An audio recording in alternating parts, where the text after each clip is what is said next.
mudra, the energy circuits which you perform with your fingers, your limbs, and various other parts of your body seal the prana into your system and prevent it from seeping out into the air around you, dissipating and not being utilized or accumulated. Performing the mudras along with pranayama and asana leads to the awakening of the non-mechanical parts of your brain. Literally aligning your intra-organs like the chakras or vak, the third eye, to Paramashiva. Next up is bandha, the energy locks performed by contracting certain diaphragms and muscles within your body, pumping the prana up along the spine, preventing it from falling down again as you align your internal organs to Paramashiva. The Mula Bandha, the root lock, contracting your perineal floor and pulling it up. The Uddiyana Bandha, the stomach lock, contracting your stomach muscles above and below the navel and pulling the abdomen in and up towards the spine. Next, the Jalandhara Bandha, the throat lock. As you lock your throat internally, tuck your chin to the chest as well, preventing the breathing, the prana, to leave the system. Together performed, they make Mahamudra Bandha, which is intensely activating the Kundalini Shakti, pumping it up along the spine and holding it in the higher chakras, accumulating it in the higher energy centers. If performed correctly, this alone is a technique for enlightenment. Performed together with the previous components and the following, it is a sure shot for achieving enlightenment and manifesting the powers of Paramashiva. Next up is the Karana, the sacred dance postures as preserved, frozen in stone in various of the temples in India. The Karanas are the graceful movement and synchronicity of the limbs, feet, hands, and performing those dance postures leads to a subtle breath. The intense intake of prana is happening, and your body is aligned to the cosmic movement. Next up is the visualization. Visualizing devatas, animals, and other living beings while performing the relevant asanas makes you experience the asana which you're performing in a much deeper level. Actually, performing the essence which is supposed to be achieved by performing the asana. Aligning your thought to Paramashiva, not getting distracted from the spiritual practice of yoga, and manifesting Mano Shakti, the power of thought. Japa, the internal repetition of mantras in your throat center, as you visualize them rotating around your throat, intensely purifies the Vishuddhi chakra and activates Vak Shakti, the power of speech, where you can make any declaration and the universe will turn it into reality for you without any effort from your side. Those possibilities are awakened through the japa as you align your speech to Paramashiva. Throughout the yoga practice, we are going to inform you about the japa, which is supposed to be repeated internally, constantly during the yoga practice. The next component is the external chanting of the sacred mantras and the scriptural references of the specific asanas. Our Acharya is going to chant the scriptural references of the asanas, the words of Mahadeva himself, providing the Vatavarana, the ambience, with the highest possible energy. During yoga, you're receptible to all the external energies around you, so make sure you're keeping a clean space and a sacred mood as you enter into the ritual of yoga. Anyways, we are holding the highest space as we are providing the chanting of the mantras, leading you to experience the highest energies. The next component is weightlifting. As you are holding weights during the yoga practice, the Kundalini Shakti is awakened intensely. Building your body is a spiritual practice as per the Supreme Pontiff of Hinduism. So try to include the weights to the yoga practice as much as possible. Next up is the mandala, the visual representation of the gods and goddesses. As you can see in the background of our acharyas, the Shri Yantra is being projected, which is a reflection of all the gods and goddesses. If you focus on yantras, they are being mirrored into your inner space and literally ingrained in your brain grooves, making you manifest the macrocosmos in your microcosmos. Next up is the abharana, the Rudraksha mala. The Rudraksha bead is capable of holding more energy than any stone. That is why you should keep skin contact to Rudrakshas at any given time, holding you in the higher states of energy throughout the day. All the initiated disciples of the Supreme Pontiff of Hinduism will be wearing the energized Rudraksha bead in the throat center, again intensely awakening Vak Shakti, aligning the speech to Paramashiva, and holding us in the highest energy space throughout the whole day. Next up is the final component, the Aushadha, the sacred alchemy science, the alchemy products such as Vibhuti, Kumkum, Jnananjana, or the sandalwood paste. Simply mixing sandalwood powder with some water can be applied externally to infuse prana into the system, again accumulating the highest possible energies, taking every means into consideration to awaken your Kundalini Shakti and make you manifest the ultimate. This is what Nithyananda Yoga is all about. With all the components covered, let us move into the asana practice. As you sit straight with your head, neck and spine in a straight line, your hands in Bindu Mudra on top of the knees, with index fingers and thumbs together. Perform all the three bandhas, the Mula Bandha, the root lock, the Uddiyana Bandha, the stomach lock, and the Jalandhara Bandha, the throat lock in Mahamudra Bandha. As you visualize Lord Shiva in your inner space, perform Samana Kumbhaka, the pranayama where you inhale deeply into your stomach, hold the breath, and visualize a flame being formed in your stomach and rising up your spine. Internally, repeat the japa Soham. Visualize it rotating around your throat in the first asana of the sequence, Sukhasana. तत्सुखासनमित्युक्तम् अशक्तस्तत्समाचरेत् आसनं विजितं येन जितं तेन जगत्त्रयम्. Next up is Parvatasana. Now bring your legs into Padmasana by placing the feet onto opposite thighs. Join your hands together in Anjali Mudra. As you raise your arms up above your head with the elbows straight, engage all three bandhas, Mahamudra Bandha, as you visualize yourself as Mount Kailash. अथ भक्षे Mahadev पर्वतासनमङ्गलम्. Next up is Haripavasana. Now keep the soles of the feet together in front of your body, feet slightly extended away from the body as you hold your hands behind your back and lean forward and down, placing your forehead on the ground behind your heels. Lean down as low as you can as you gaze to the nose and engage all three bandhas, visualizing Swamiji in your inner space. पूर्वविधियाहु मे जानो उभयपकदली सम्पुटठानो. Next up is Nagipavasana. As you keep the soles of the feet together in front, cup your palms and stretch them out in front of the feet, placing them on the ground as you bring your forehead to the ground behind the heels. Engage all three bandhas, gaze to your nose as you visualize yourself as a snake. पूर्वविधिपर्यागाने नीचौहौ विकहु निफनास्यो लगायि. Next up is Kokilasana. Now hold the big toes in Prana Mudra with index and middle fingers together. Then stretch your legs straight out and up. And then cross them into Padmasana. Lean forward and down onto your elbows as you still hold onto the big toes. Engage all three bandhas and visualize yourself as a bird.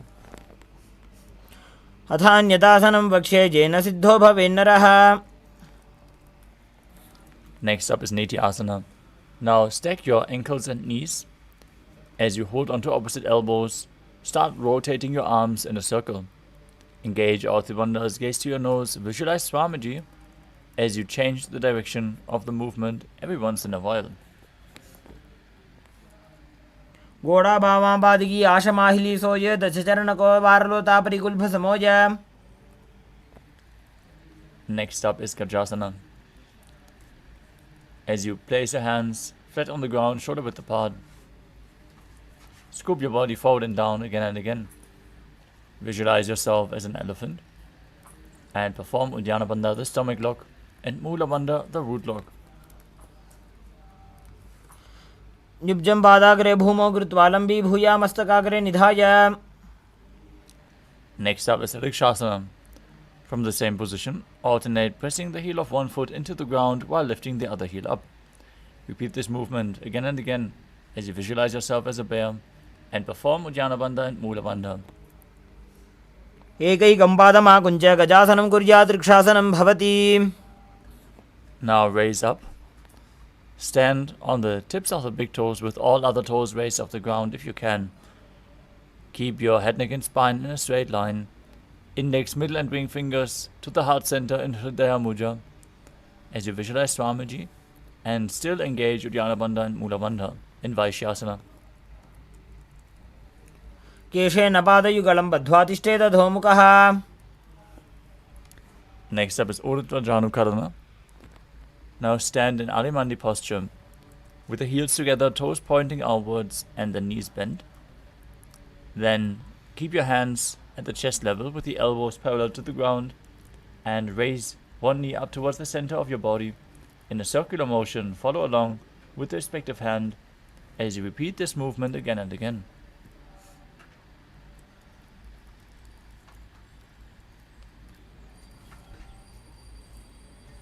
The next asana is Balalingasana. As you interlace your fingers from the outside in Sarva Shankari Mudra, hold onto one knee and pull it up towards your chest. Engage all three bandhas, Mahamudra Bandha, as you visualize yourself holding a baby. एकं जानोरसि आलिङ्ग्य स्थातव्यं बाललिङ्गनं भवति. Next up is Padapidanasana. As you hold one foot and pull it behind towards your buttocks with both hands. Keep your head, neck and spine in a straight line. Visualize Swamiji in your inner space and engage all the bandhas. स्थित्वैकस्मिन् पादतले कराभ्यां वेष्टयेत्तनुम्. Next up is Natarajasana. Now hold the sole of one foot from the inside with the respective hand as you lean forward and down. Kick the leg back and up while leaning forward, extending the arm with the hand in Bindu Mudra. Visualize yourself as Lord Nataraja as you perform the Mula Bandha in Natarajasana. उत्तानपादं क्रौञ्चं च मरीचिं वीरभद्रकम्. Now repeat Balalingasana on the other side. As you pull the knee to the chest, visualize yourself holding a baby. एकं जानोरसि आलिङ्ग्य स्थातव्यं बाललिङ्गनं भवति. Next up is Parapidanasana. Now pull the other foot towards the buttocks, holding it with both hands as you visualize Swamiji engaging all three bandhas. स्थित्वैकस्मिन् पादतले कराभ्यां वेष्टयेत्तनुम्. Now repeat Natarajasana on the other side, visualizing yourself as Lord Nataraja as you hold the foot and lean forward with the front hand in Bindu Mudra. उत्तानपादं क्रौञ्चं च मरीचिं वीरभद्रकम्.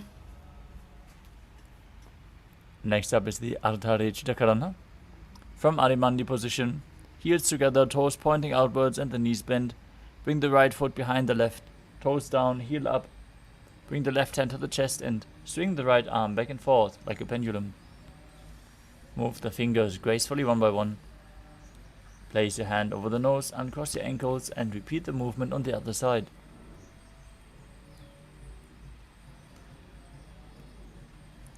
Next up is the skeleton dance.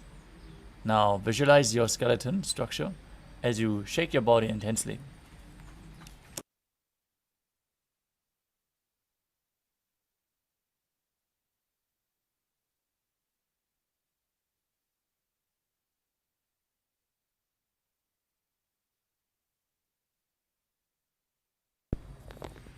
Next up is Katichinna Karana from Arimandi. Bring your hands above the head with the arms crossed and the palms facing backwards. Now turn your hips to one side and open up your hands above your head. Return to the center and repeat the movement on the other side.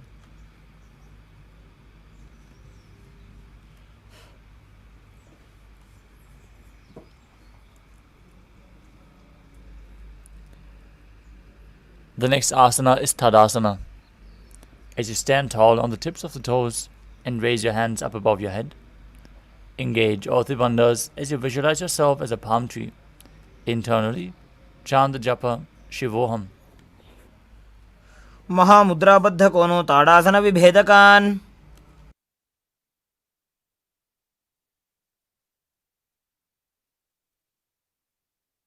Next up is Uttanasana. From a standing position, lean forward and down. Bring your hands flat on the ground. Engage all three bandhas as you bring your forehead close to the knees. Visualize Swamiji in your inner space and internally keep chanting Shivoham. महामुद्राबद्ध कोनो ताड़ासन विभेदकान्. Next up is Tadakshvasana. As you keep the hands flat on the ground, shoulder width apart, and step your feet back, keeping the toes on the ground in a plank position. Tuck your chin to the chest, contract the perineal region, and start rotating your head from side to side. Visualize Swamiji in your inner space. Perform Jalandhara Bandha and Mula Bandha. गजासनवस्थित्वा मस्तकं वारं वारं दक्षिणकोक्षिं सव्यकोक्षिं नजेत् तरक्ष्वासनं भवति. Now lower your body onto your stomach. Keep your toes pointing back and the hands flat on the mat next to your chest. As you raise your head using the strength of your lower back, open your mouth wide and inhale through the hollow of your throat in Bhujangani Mudra. Visualize yourself as a cobra as you perform the Mula Bandha. अंगुष्ठनाभिपर्यन्तम् अधोभूमो विनिन्यसेत्. The next asana is Shashasana. Now push your body up into a plank position and alternate bringing one knee in towards your chest back and forth. Visualize Swamiji in your inner space as you perform the Mula Bandha and calmly breathe through your nose in Sahajra Kumbhaka. Lead the prana along your spine and hold the breath on and off in the energy centers. You're controlling the flow of your breath in Sahajra Kumbhaka.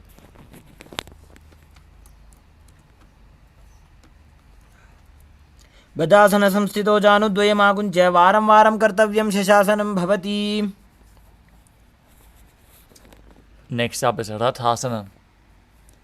From the same position, step one foot in between the two hands. Now jump the front foot back and keep the other one in between the hands. Exchanging the position of your feet again and again as you visualize yourself as a chariot.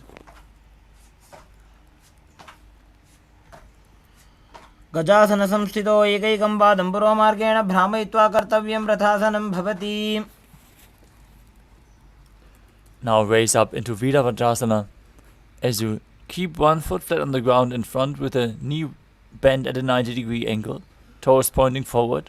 Stretch the other leg back, toes pointing sideways with the knee straight. Gaze to your third eye and raise your arms up above your head, parallel, as you visualize yourself as Lord Virabhadra and perform Uddiyana Bandha and Mula Bandha. उत्तानपादं क्रौञ्चं च मरीचिं वीरभद्रकम्. Now exchange the position of your feet. Repeat Virabhadrasana on the other side. उत्तानपादं क्रौञ्चं च मरीचिं वीरभद्रकम्. Next up is Vrikshasana. Now stand tall and bring the sole of one foot towards the inner thigh. Bring your palms together in Anjali Mudra and raise them up above your head. Elbows straight. Engage Uddiyana Bandha and Mula Bandha as you visualize yourself as a tree. वामोरुमूलदेशे च याम्यं पादं निधायतु. Now bring the rest foot to the opposite hip as you keep your hands together in Namaskara Mudra in front of your heart center and visualize yourself as Lord Garuda performing the Mula Bandha in Garudasana. गरुडासनमावक्षे येन ध्यानं स्थिरं भवेत्. Now repeat Vrikshasana, the tree posture, on the other side. वामोरुमूलदेशे च याम्यं पादं निधायतु. Now repeat Garudasana on the other side. गरुडासनमावक्षे येन ध्यानं स्थिरं भवेत्. Next up is Trigunasana.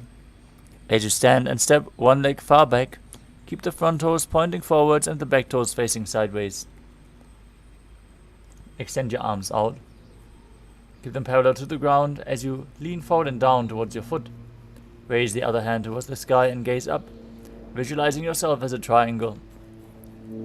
उत्तानपादं क्रौञ्चं च मरीचिं वीरभद्रकम्. Now exchange the position of your feet. Keep your arms parallel to the ground. Lean forward. Repeat Trikonasana on the other side. उत्तानपादं क्रौञ्चं च मरीचिं वीरभद्रकम्. Next up is the Nikuttaka Karana.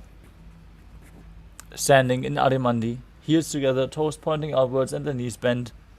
Raise one heel off the ground. Bring your hands to the heart center with the palms facing each other. As you stomp the raised heel to the ground, raise the other heel up and exchange the position of your hands again and again.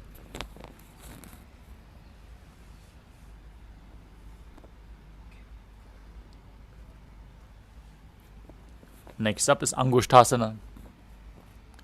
As you lower your body down onto the tips of the toes, place your perineum onto the back of the raised heels.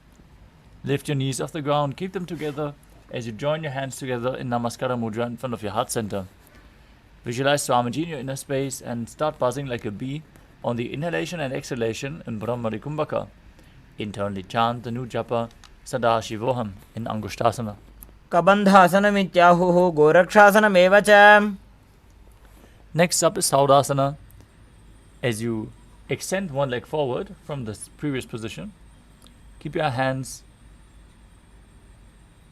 facing forward with the fingertips just touching the ground in Vara Mudra. Visualize Swamiji in your inner space. Perform the Mula Bandha in Saudasana. प्रसार्य एकं पादतलं संस्थाप्य त्वेकपादकम्. We move on to Vidhunanasana. From Saudasana, lean forward and down, holding on to the big toe of the front foot in Prana Mudra.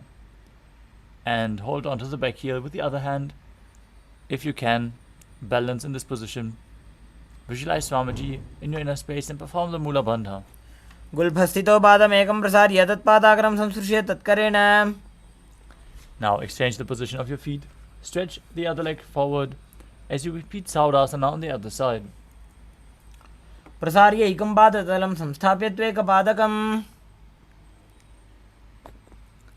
Now lean forward and down. Hold on to the big toe and the back heel as you repeat Vidhunanasana.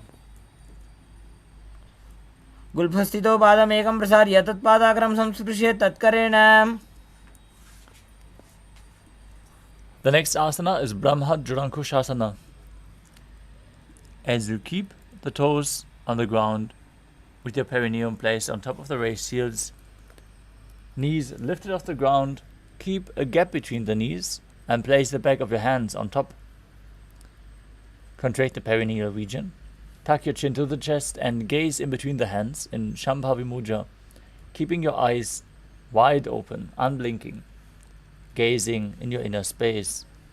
As you visualize Swamiji in your inner space, internally chant Sadashivoham. दो फणापाणि होय वैसे AD दो गुदानि वैसे. Next up is Kapilasana.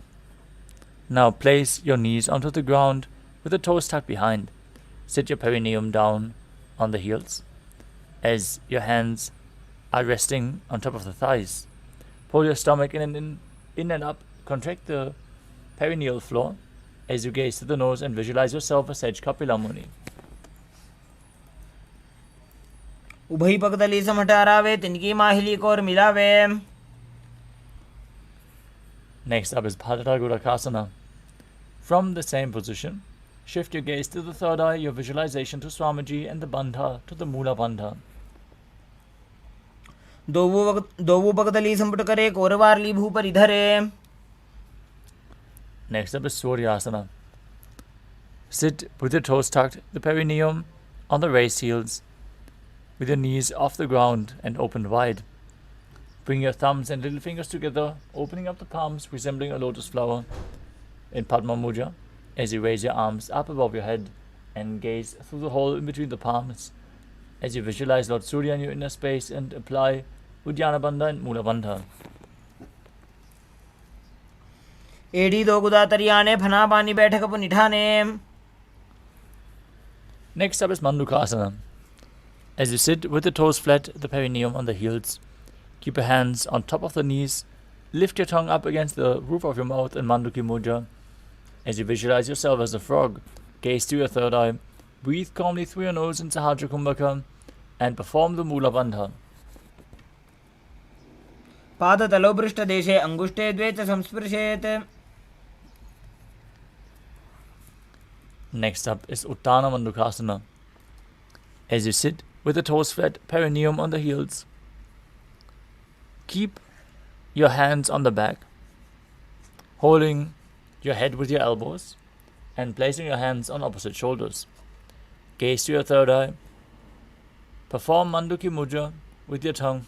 Visualize yourself as a frog as you apply Uddiyana Bandha and Mula Bandha. मंडूकासन मध्यस्थं कूर्पराभ्यां धृतं शिरः. Next up is Simhasana. Now cross your ankles and sit on your feet. Keep your knees wide, fingers spread on top. Visualize yourself as a lion as you open your mouth wide, stick out your tongue and exhale forcefully. Gaze to your nose, perform Mula Bandha. दक्षिणं सव्यगुल्फेन दक्षिणेन ततेतरम्.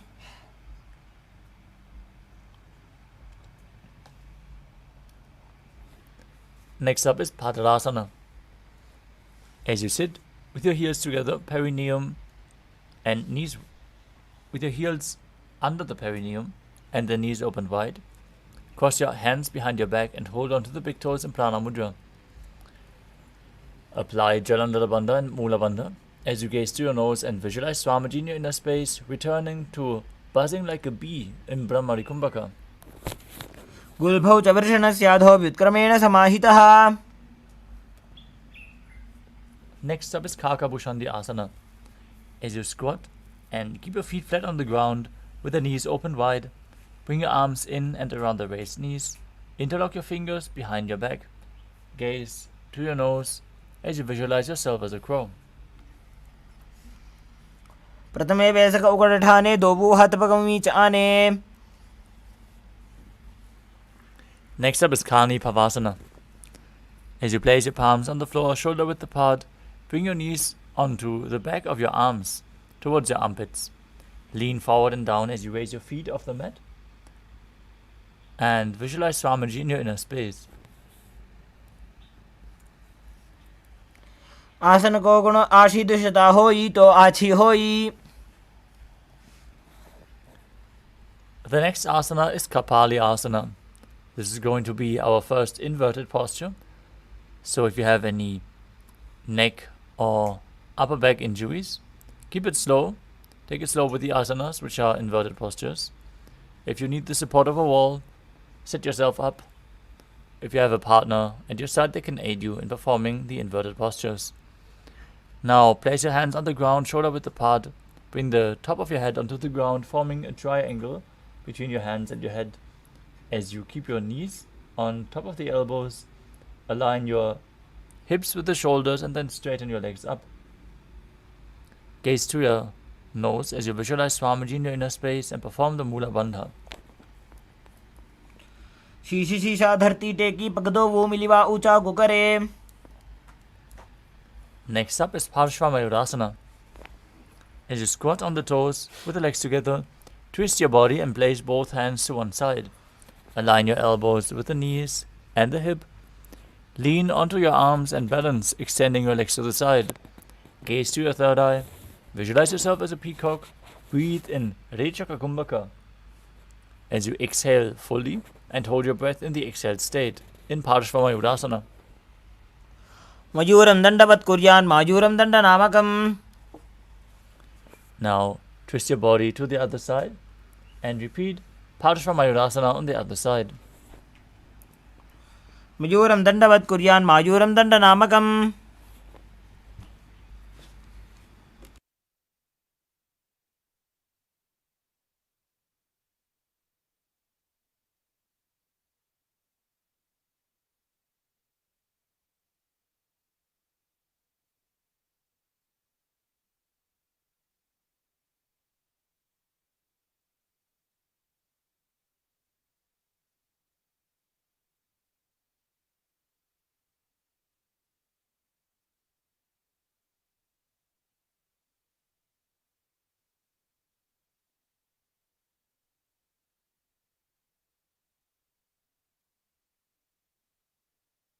The next asana is Bhairaganathasana.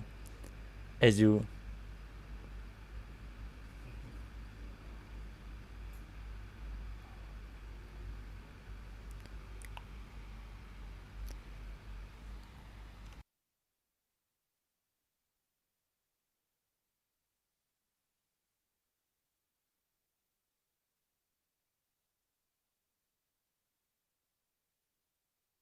place your hands on the ground, shoulder width apart in front of you. Keep your legs back, toes on the ground. Step 1 foot forward outside of the respective shoulder, in between the two hands. Gaze to your third eye. Visualize yourself as Lord Kala Bhairava as you perform the Mula Bandha. आसन को गुण पीती जाई.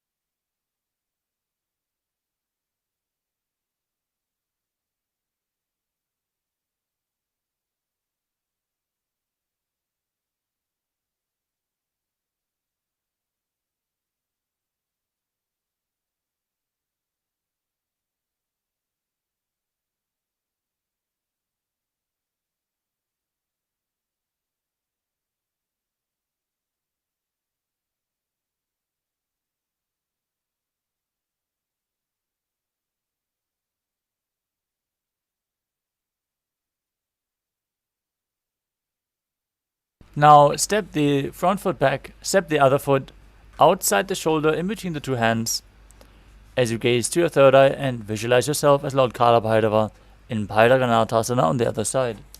आसन को गुण पीती जाई. The next asana is Unmukha Pitasana. As you go back to Tadakshvasana, the plank position, bring your forearms on the mat and walk your feet slightly forward, raising your hips up high. Gaze to your third eye. Visualize Swamiji in your inner space as you perform the Mula Bandha. भून्यस्तौ जानुनी हस्तौ चतुष्पदमवाङ्मुखम्.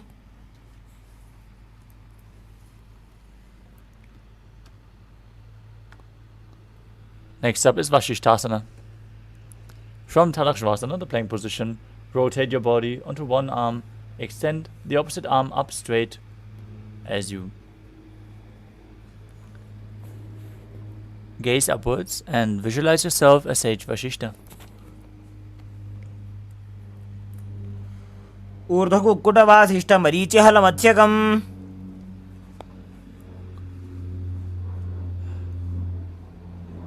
Now rotate your body in the opposite direction. Repeat Vashishthasana on the other side.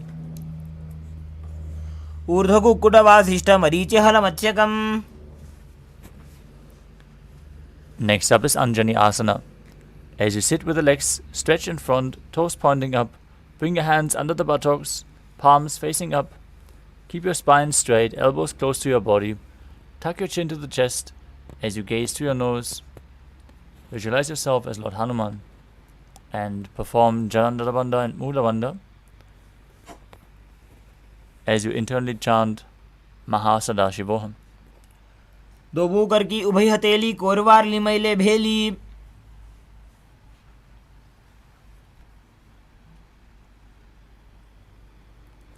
Next up is Paschimottanasana. As you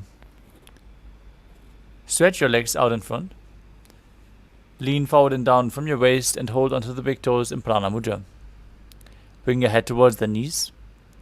Visualize Swamiji in your inner space and perform Mahamudra Bandha, all three bandhas engaged. Jano Parilalatanto Paschimam Tanamuchyate. Next up is Ugrasana.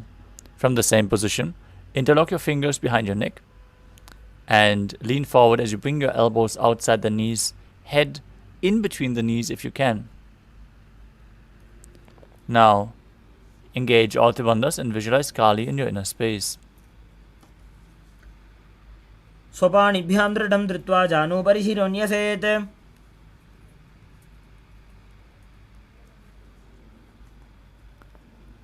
Next up is Marichyasana.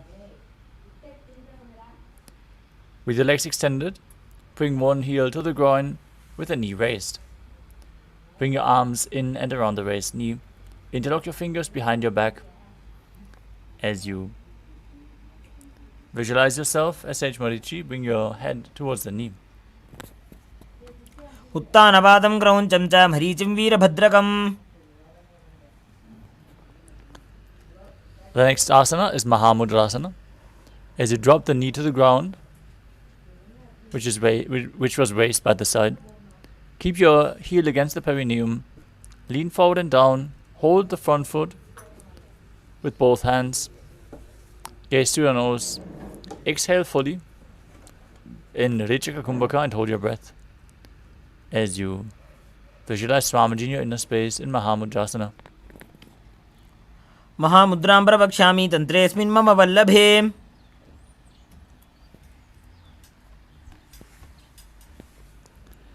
Now exchange the position of your feet. Bring the other heel against the perineum with the knee raised. Lean forward, interlock your fingers behind your back in Marichyasana on the other side. Uttanabadam Krauncham cha Marichim Veerabhadrakam.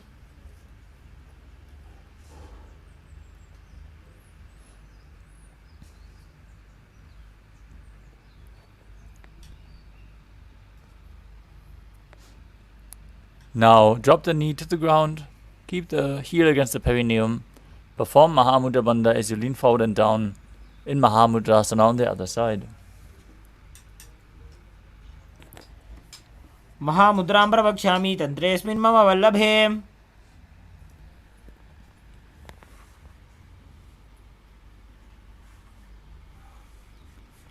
The next asana is Bhadradasana too. As you sit and bring the soles of the feet together, with your heels close to the perineum, keep your knees wide, hold your feet firmly as you maintain a straight spine, gaze to your third eye and visualize Swamiji in your inner space. Gulbhau tu vrishanasyadaha sivantyah parshvayoho kshipet.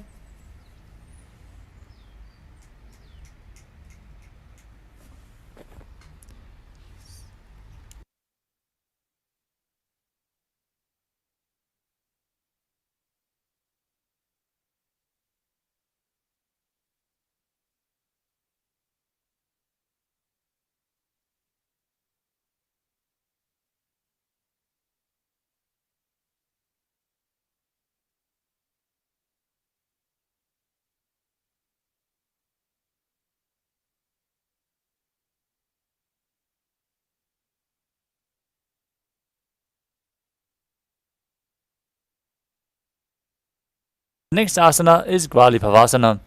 From Vajrasana, extend your feet away from the body. Keep your toes together, heels apart, knees open. Place your hands on the respective knees. Tuck your chin to the chest as you gaze to the nose and visualize Swamiji in your inner space. Perform Jalandhara Bandha and Mula Bandha. Purva Therapad Choka Kakyo Soji Vahi Biti Jogi Je Soji.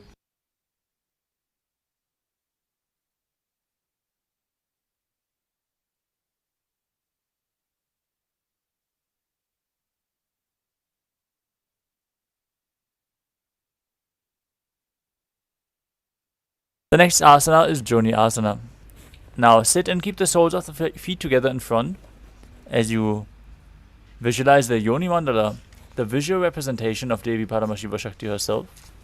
Hold the soles of your feet, bring the forehead to the feet and gaze to the nose as you perform the Mula Bandha.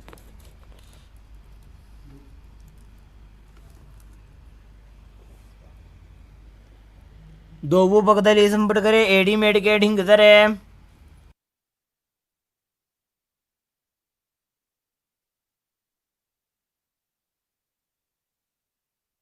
The next asana is Midaki Pavasana. As you sit with the heels together, toes apart and the knees wide, feet extended away from the body, lean forward and down, place your forehead on the ground, keep your hands at the side, palms on the ground, gaze to your nose as you visualize Swamiji in your inner space. ಪೂರಬ ವಿಧಿ ಪರಿಪಕದಲ್ಲಿ ಸಂಪುಟ ಶೋಲ ಏಡಿ ಮಿಲಿರಾಶೆ.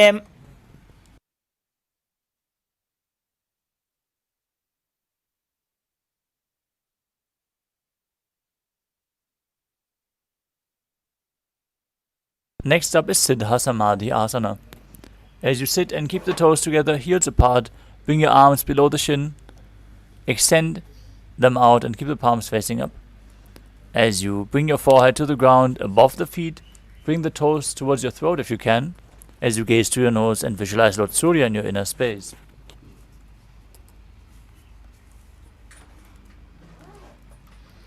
ದೋವು ಪಕ್ಕದಲ್ಲಿ ಸಂಪುಟಕರೆ ಸೋಲೆ ಮೇಡ ಆಗ ಮೇಧರೆ.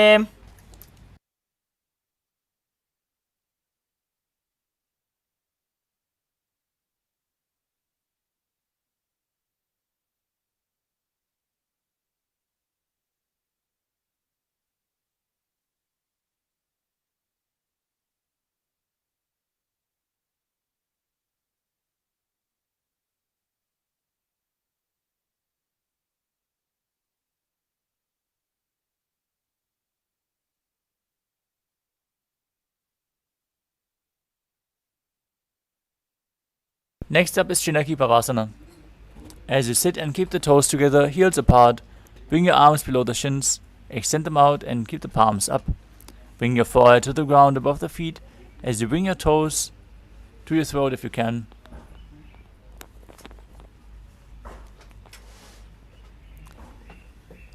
Sit and keep the heels together and the toes apart.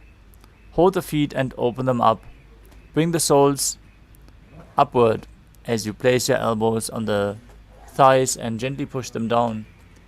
Gaze towards your nose as you visualize Swamiji in your inner space and perform the Mula Bandha. ದೋವು ಪಕ್ಕಾಗಿ ಏಡಿ ಧರ್ತಿ ಮಗಿವಾ ಮೇಢ ಲಗಾವೆ.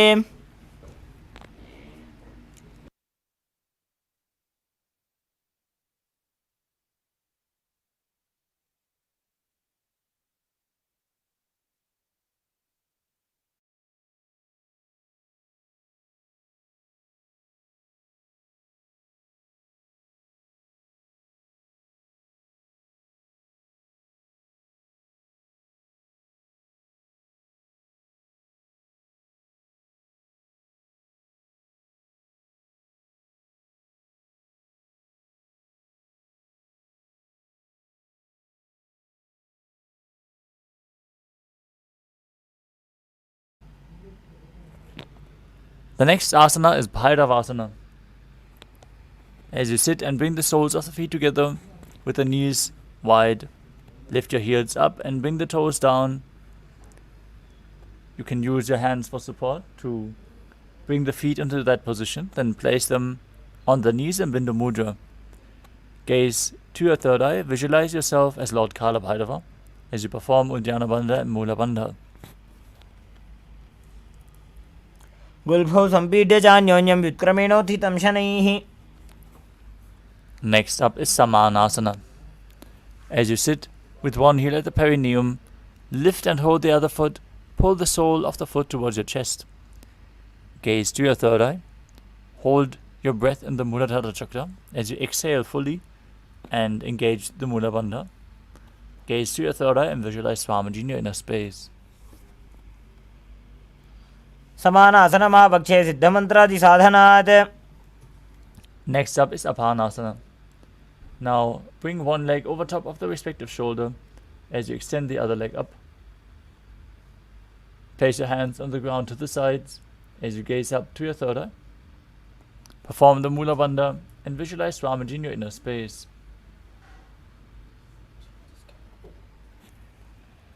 केवलं पादमेकञ्च स्कन्धे चारोप्य यत्ततः.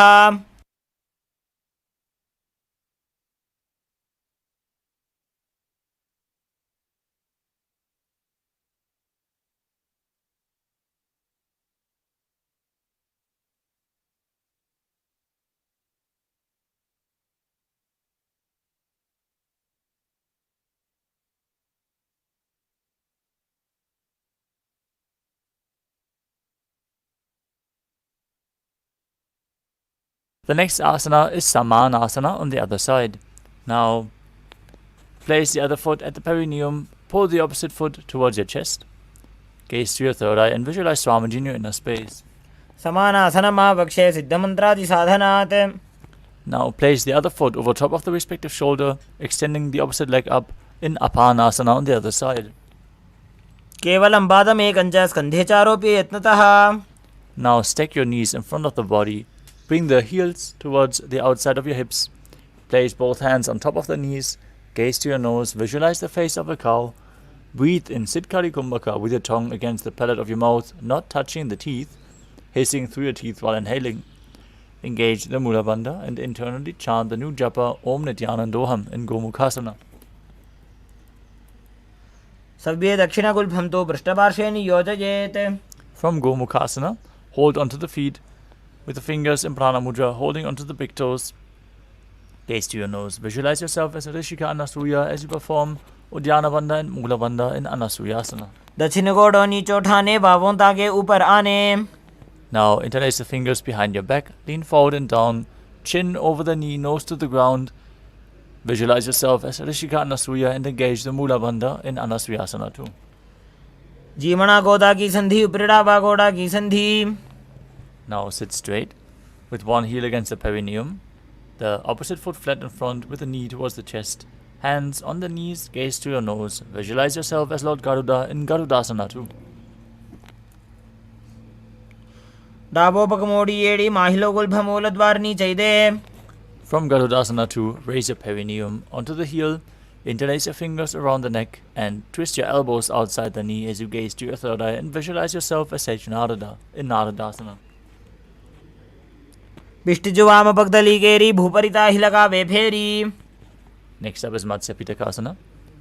As you place one foot on top of the opposite thigh, hold on to the shin and the big toe of that foot, gaze to the nose and visualize Matsya, the fish avatar of Lord Vishnu. वामेन वामांगुष्टन्तो गृहीतं मत्स्य पीठकम्. Now repeat Gomukhasana on the other side. Stack your knees, place your hands on top, visualize the face of a cow. सव्ये दक्षिणगुल्भन्तो पृष्ठपार्श्वे नियोजयेत्. Next up is Anasuyasana on the other side. Hold onto the feet, visualize yourself as Rishika Anasuya. दक्षिण गोड़ नीचे उठाने बाहों ताके ऊपर आने. Now interlace your fingers behind your back, lean forward and down, and repeat Anasuyasana 2 on the other side. जीमणा गोदा की संधि उपरिड़ा बागोड़ा की संधि. Don't forget to breathe in Siddhkari Kumbhaka as you repeat Garudasana 2 on the other side, bringing the other heel towards the perineum, opposite knee raised to the chest, visualizing yourself as Lord Garuda. डाबो पकमोड़ी एड़ी माहिलो गुल्भमूल द्वारिनी चाहिए. Now raise your perineum onto the heel, twist your elbows outside the knee. Repeat Naradasana on the other side. इष्टिजुवाम पगदली केरी भूपरिता हिलका वेफेरी. Now repeat Matsya Pitakasana on the other side as you bring the other foot on top of the opposite thigh, hold on to the shin and the big toe, visualizing Matsya, the fish avatar of Lord Vishnu. वामेन वामांगुष्टन्तो गृहीतं मत्स्य पीठकम्. Next up is Matsyendrasana. Now place one foot onto the opposite thigh and step the other foot flat on the ground. Bring it over the knee if you can. As you twist your elbow outside the raised knee, hand by the neck, opposite hand on the ground behind you. Gaze to your third eye, visualize Sage Matsyendranath as you perform the Mula Bandha. उदरं पश्चिमाभासं कृत्वा तिष्ठति यत्ततः. From Matsyendrasana, extend the front arm down to the foot, hold onto the big toe in Prana Mudra as you hold the back ear with your other hand. Twist backwards, gaze up towards your third eye and visualize yourself as a camel in Kubasana. आसन को गुण झोलो जाए. Now keep holding onto the front foot, place the back hand down to the ground, twist your body even further. Gaze to your third eye and visualize Sage Matsyendranath in Matsyendrasana 2. मत्स्येन्द्रपीडं जठर प्रदीप्तिं Prachanda रुक्मण्डलखण्डनास्त्रम्. Now repeat Matsyendrasana on the other side. Stretch your legs out in front, place the other foot on top of the opposite thigh, and twist one elbow outside the raised knee with the hand by the neck. as you visualize Sage Matsindranath. उदरं पश्चिमाभासं कृत्वा तिष्ठति यत्नतः. Now extend the front arm down to the foot. Hold the back ear with the other hand as you visualize yourself as a camel in Kubasana. आसन को गुण झोलो जाए. Place the back hand on the ground, twist your body even further. Repeat Matsendrasana 2. मत्स्येन्द्रपीठं जडर प्रदीप्तिं Prachanda रुक्मण्डल खण्डनास्त्रम्. Next up is Padmasana. Place your feet on top of the opposite thighs, your hands on top of the respective knees. Gaze to your nose. Visualize yourself as Lord Shiva as you breathe in Siddhali Kumbhaka, pressing your tongue against the back of your teeth, hissing through your teeth while inhaling, engaging all three bandhas in Mahamudra Bandha, and internally chanting the new japa Om Nithyananda Paramashivam. आसनं द्विविधं प्रोक्तं पद्मं वज्रासनं तथा. From Padmasana, cross your arms in front of the body and hold onto the big toes in Prana Mudra. Gaze to your nose. Visualize yourself as Goddess Parvati as you perform the Mula Bandha. उत्तानौ चरणौ कृत्वा ऊरु संस्थोपर यत्नतः. Next up is Kukkutasana. From Padmasana, place your hands in between the thighs and calves, hands flat on the ground. Visualize yourself as a rooster. Breathe calmly through your nose and perform the Mula Bandha. पद्मासनं सुसंस्थाप्य नान्वोरौरन्तरे करौ. Next up is Bandha Keki Asana. As you rise up onto your knees with your legs in Padmasana, place your hands flat on the mat with the fingers pointing towards you. Lean onto your elbows with your navel as you lift the knees off the ground and balance, visualizing yourself. Visualize Swamiji in your inner space. धरामोष्टभ्यकरद्वयेन तत्कोर्परि स्थापितानाभिपार्श्वः. Next up is Mayurasana. While on your knees, place your palms on the ground, fingers pointing towards your body. Lean onto your elbows until you find balance. Lift your legs off the ground. Visualize yourself as a peacock as you perform the Mula Bandha. अथ वक्षे Mahadev मयूरासनमुत्तमम्. Next up is Makarasana. As you lay down on your stomach with the feet pointing outwards, forehead on the mat, interlock your fingers behind your neck.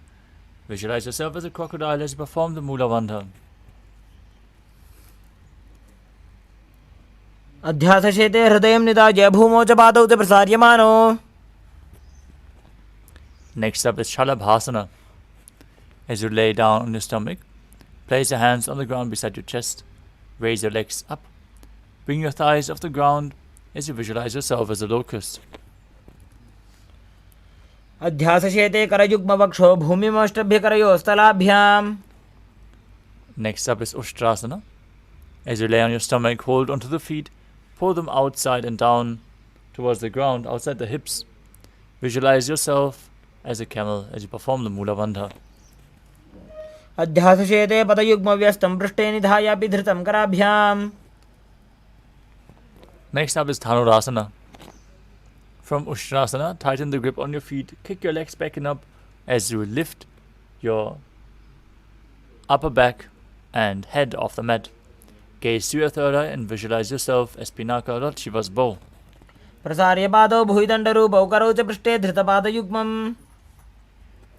Next up is Bhagasana. As you sit in a kneeling posture, with your feet flat, heels outside the hips and the toes touching behind you, placing your perineum down on the ground. Keep your hands on the knees, gaze to your third eye, visualize Swamiji in your inner space, and internally chant the new japa Om Nithyananda Paramashivoham. उल्टा मोड़ी पाव दो वैसे बहुरो जुगति करे एक ऐसे. Next up is Gohi Asana. From your knees, place your forearms on the ground, fingers interlocked, elbows shoulder width apart. Place the top of your head onto the ground as you hold the back of your hand with your hands. Walk your feet forward until your hips align with the shoulders. Lift your legs off the ground and pull your knees in towards your chest. Try to touch your chin with your knees as you gaze to your nose and visualize Swamiji in your inner space. दो हाथ की कहनी जो जी पुनः कलाई जाने दोई. Now from Gohyasana, extend your legs up straight into Shirshasana as you gaze to your nose and visualize Swamiji in your inner space. विपरीतं मण्डलं च द्विधैव विदितं हिनः. Gently lower your legs down, come to a seated position with the legs in front. As you lift your legs up with your hands behind the calves, stretch your legs out as you bring your forehead towards the knees. Come to a vertical position with your legs. Visualize Swamiji perform Bastika Kumbhaka, rapidly exhaling from the abdomen without inhaling. Just push the air out and let it naturally flow back into your lungs. We're going to perform this Kumbhaka throughout the next few asanas. दो हाथ पग बाहर आने घोड़ा तरे काकसी ठाने. From Podiasana, we move on to Parikasana. As you sit and extend the legs out and up at a 45-degree angle, bring your hands behind, hold the opposite shoulders, keep your chest upright, legs straight, toes pointed, gaze to your third eye as you visualize yourself as a mace. उत्तानं शयनं कृत्वा पादौ मिलित्वा प्रसार्य. Next up is Naukasana. As you keep your legs straight and up, stretch your arms out in front, parallel to the ground. If you can't hold this position, bring your elbows to the mat for balance. Gaze to your third eye, visualize yourself as a boat in Naukasana. उत्तानशयनं कूर्पराभ्यां भूम्योष्टभ्य. Now bring your feet together in front of you and scoop your hands below, pulling the feet close to your chest. Gaze to your nose, balance as you visualize yourself as Lord Rudra, performing Bastrika Kumbhaka in Rudrasana. पकतली संपुट करी हाथस्य पक उचाजी. Next up is Unmukha Pitasana 2, as you lay down on your back. With the feet flat, the palms down on the ground, with the fingers towards the back of your heels, raise your hips up, gaze to the nose, visualize Swamiji as you perform the Mudra Kumbhaka, keeping the Jalandhara Bandha engaged while you exhale, forcing the air out through the throat lock, creating a state of swooning as you keep Mula Bandha engaged.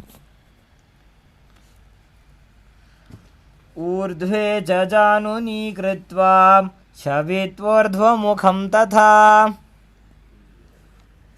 Now lay flat on the ground, hands by the side of your hips, palms facing up in Shivasana. Perform the Shakti Chalan Mudra. Pull the Kundalini Shakti up along the spine forcefully as you completely unclutch from any external or internal movements. Be completely still as you visualize that your body is dead and Swamiji, the Supreme Pontiff of Hinduism, is liberating you. Internally, chant Om Nithyananda Paramashivoham. उत्तानं शववद्भूमौ शयनं तोषवासनं शवासनं श्रान्तिहरं चित्तविश्रान्तिकारकम्.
return to your physical body.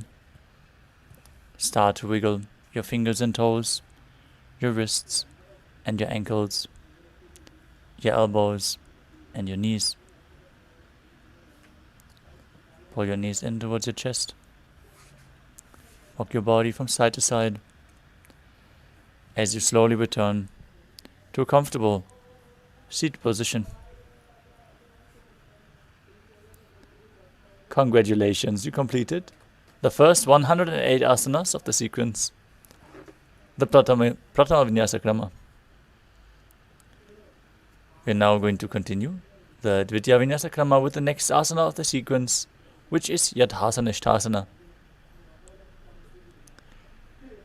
Now sit in a posture that brings ease to your physical and mental space. Place your hands on top of the knees in Bindu Mudra, index fingers and thumbs together. Visualize Swamiji in your inner space. Breathe in Samana Kumbhaka. Fill your stomach with prana.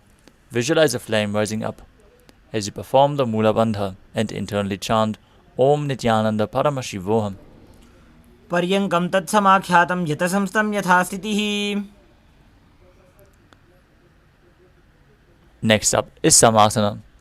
As you sit in a cross-legged position, hands on the knees in Bindu Mudra, visualize Swamiji in your inner space and perform the Mula Bandha. Idanim garbhininam yogabhyaso yatha laghu.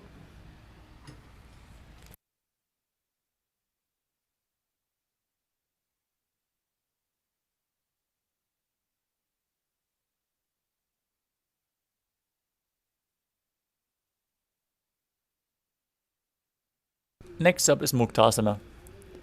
As you place the left foot against the genital region and your right foot over top of the left, keep your hands facing down on the knees as you gaze to your nose and visualize Swamiji in your inner space. Nibidya sivinim sukshmam dakshinetara gulpataha. Next up is Siddhasana.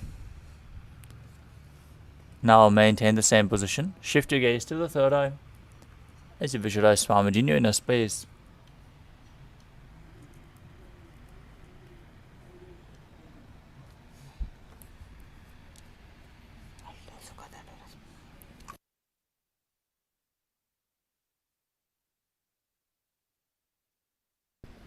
स्थानोत्सम्यमितेन्द्रियो चलदृशा पश्यन् भ्रुवोरन्तरं चैतन्मोक्षकपातभेदजनकं सिद्धासनं प्रोच्यते. Next up is Siddhyasana. Now maintain the same position. Switch your gaze to the ground in front of you as you engage all the bandhas, Mahamudra Bandha, and visualize Swamiji in your inner space.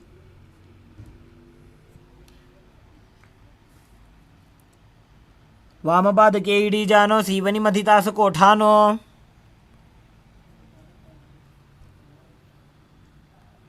Next up is Rudrasana 2. As you keep your legs in the same position, rotate your hands on top of the knees back into Bindu Mudra. Gaze to your third eye as you visualize yourself as Lord Rudra. वामचरण परिदक्षिण राखे एकजुगदिये सेवि दिदाखे. Next up is Santadunasana. As you maintain the same position as in Rudrasana 2, switch your gaze to the nose, embody tranquility and an unshakable nature. आसन की गुण मन की चंचलता मीटे. Next up is Siddhasana 2.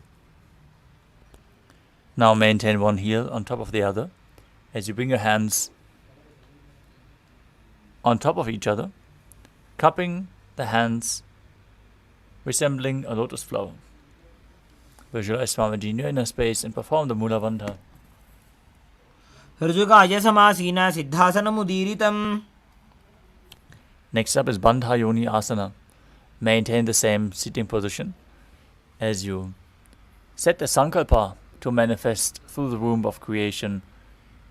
Let's all get ready to enter Shanmukha Mudra as you close all the five senses with your fingers.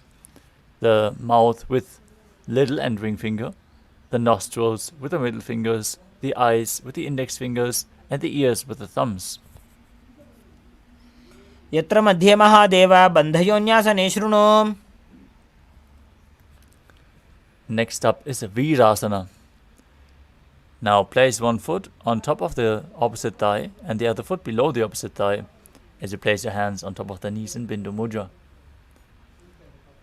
Visualize yourself embodying the state and space of bravery, Veera.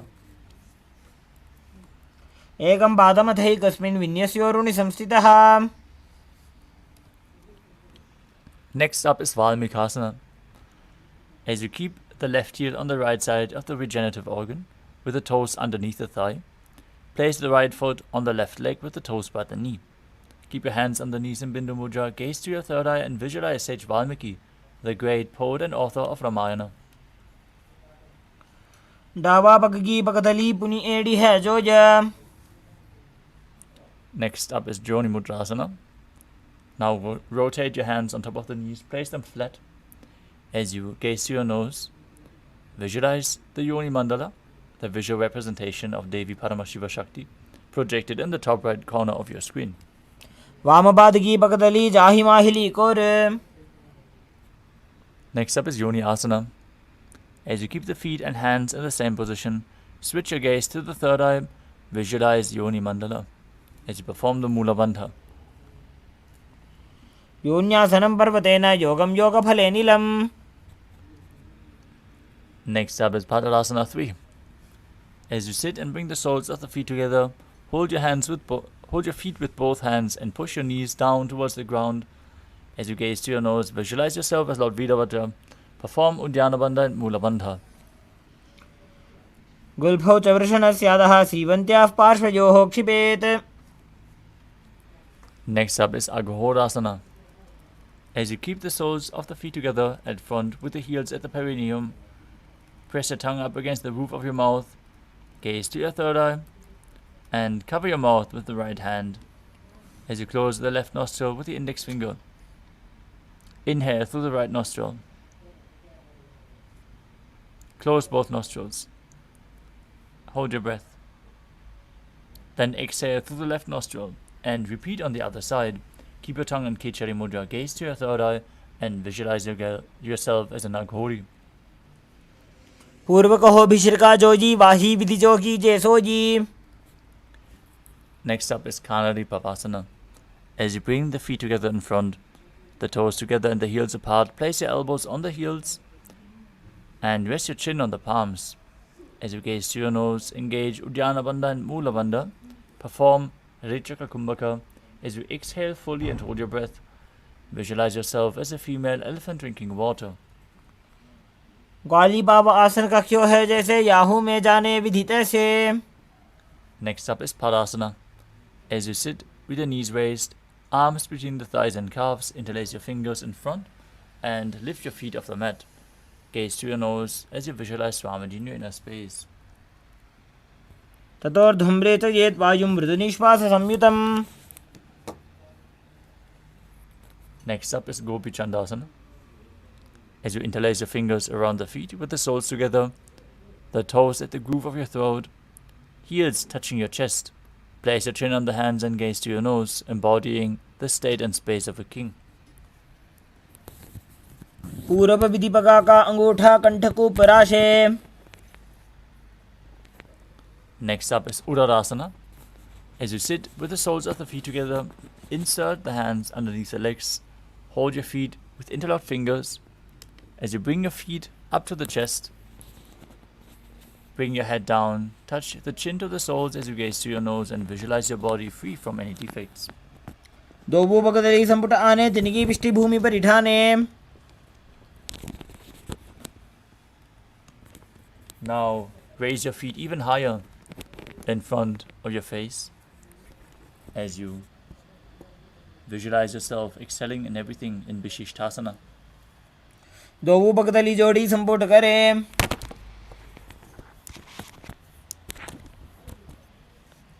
The next asana is Bhujasana.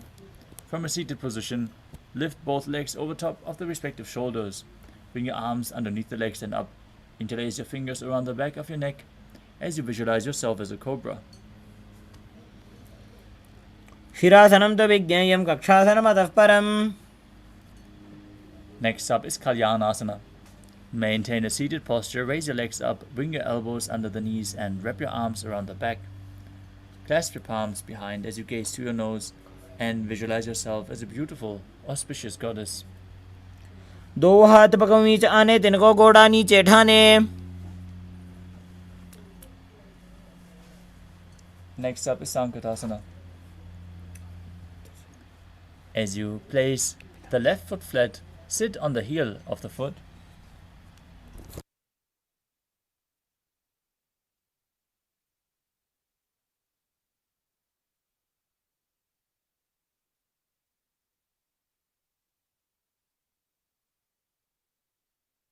Now raise your right leg over top of the left, bring the heel outside the hip and place your hands on opposite knees. Visualize yourself as a beautiful swan as you perform the Vaishnavi Mudra, gazing outward but not focusing any external objects, only focusing on the object within. As you perform Ujjayi Pranayama, making an ocean-like sound with your mouth, engage the Mula Bandha. वामपादं चितेर्मूलं संन्यस्य धरणीतले. Next up is Dhenukasana. From Sankatasana, slide the left heel outside the hip. Place both hands on the top knee. As you visualize the cow in your inner space, perform Uddiyana Bandha and Mula Bandha. अनुषागी Nagar पंचडं वृषीलिन्दगल्यम्नि. Next up is Machandrasana. As you place the right foot on the left thigh and the left foot on the right knee, bring your left hand behind your back and twist your body as you place your hands on opposite thighs. Twist your body even further as you hold grip. Gaze to your third eye and visualize Swamiji in your inner space. वामजङ्गभरदक्षिणटाने वामहस्तपिष्टी दिशा आने. Now untwist your body. Keep the feet in the same position. Hold onto the feet and lean forward and down, placing your forehead on the mat in front of your body. Visualize Swamiji in your inner space in Machandrasana too. प्रथमजी मनो चरणजोजी वामजङ्गपरिराखे सोयी. Rise up. Now, maintaining the same sitting posture, engage all three bandhas and interlace your fingers, placing them on the top knee. Visualize Swamiji, your Guru, in your inner space in Guru Asana. ऊर्मूले इतरपादस्य कनिष्ठिका प्रदेशगुल्फं संस्थाप्य. Now, free your legs. Place the top of the right foot on the mat as you sit on the right heel, with the left leg stacked over top. Place your hands on opposite knees. Visualize yourself as an elegant swan as you repeat Sankatasana on the other side. वामपादं चितेर्मूलं संन्यस्य धरणीतले. Now repeat Dhenukasana on the other side as you slide the right heel outside of the hip. Sit down on the ground, hands on top of the top knee, engaging Uddiyana Bandha and Mula Bandha and visualizing a cow in your inner space. अनुषागी Nagar पंचडं वृषीलिन्दगल्यम्नि. Now place the left foot on the right thigh and the right foot on the left knee. Bring the right hand behind your back. Try to catch the opposite thigh as you place the other hand on top of the opposite thigh as well, twisting your body. Pull and push as you gaze to your third eye and visualize Swamiji in your inner space in Machandrasana on the other side. वामजङ्गभरदक्षिणटाने वामहस्तपिष्टी दिशा आने. Untwist your body, hold onto the feet and lean forward and down. Place your forehead on the ground in Machandrasana too.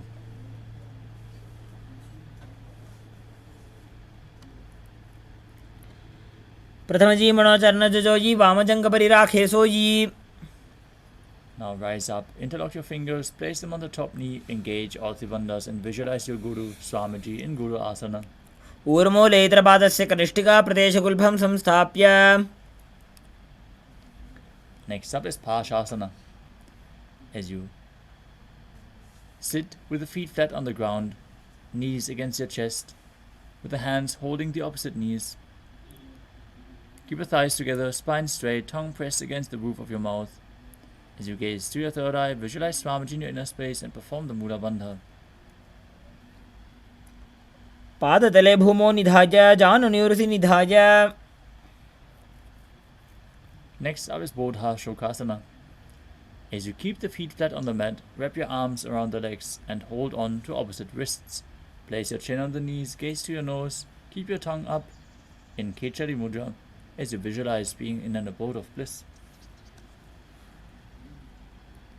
दोवो बगदली भूपरि धरे कोरमाहिली ऐसे करे.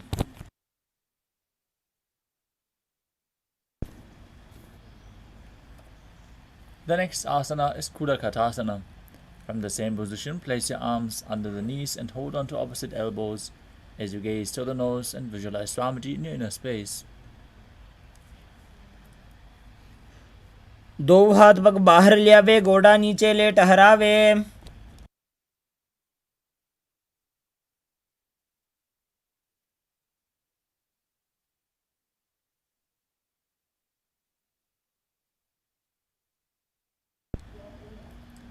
Next up is Sumati Asana, as you maintain the hold underneath the legs. Stick the right foot over the left so your heels cross with the toes pointing up. Gaze to your nose. Visualize the great sage of Maharishi Sumati as you perform the Mula Bandha. Make an ocean-like sound with your mouth in Ujjayi Pranayama. मूलद्वारी धरती पर ठाने, डावा पग परि दच पद आने.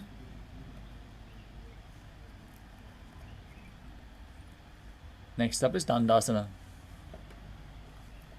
As you extend your feet out straight, raise your arms straight above the head. Interlace your fingers with the wrists pointing outwards. Now, engage all three bandhas and gaze to your nose as you visualize Swamiji in your inner space and perform Mahamudra Bandha. इदानीं गर्भिणीनां योगाभ्यासो यथा लघु.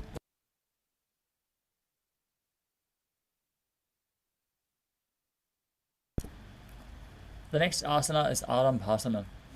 As you sit with your legs straight, hold the big toes with index and middle fingers. Lean your chest forward and down.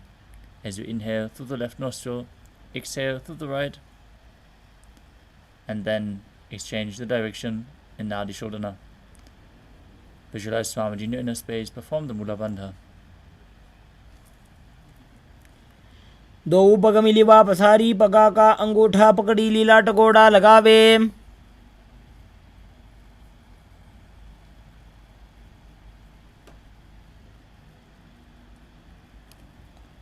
The next asana is Pidokasana. As you sit with your legs straight,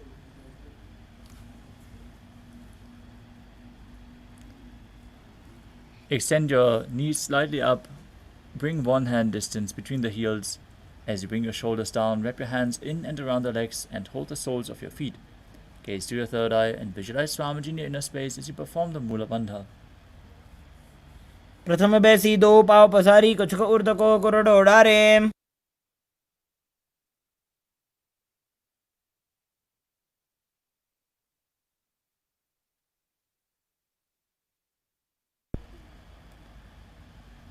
The next asana is Jalandhari Pavasana. As you extend both legs out with the heels together, place your chin on the heels, insert your hands below the legs. Keep your elbows together on the ground along with the fingers. As you keep the palms facing upwards, gaze through your nose and visualize Swamiji in your inner space. दो वेड़ी में लिखे दीजिए हाथ पसारी.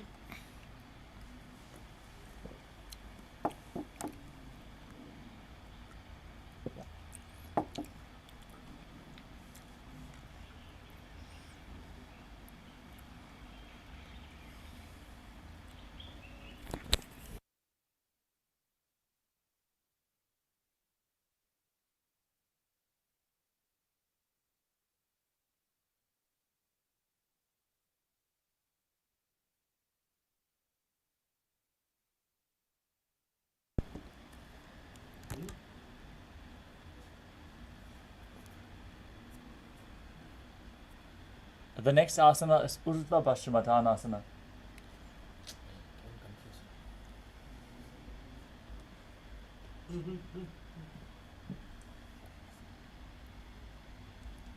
Now sit and extend both legs out as you lift one foot behind your neck.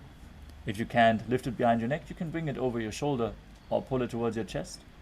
Then lean forward and down, as in Paschimottanasana, holding onto the front foot with both hands. Now, visualize Swamiji in your inner space and perform Pratyahara Kumbhaka.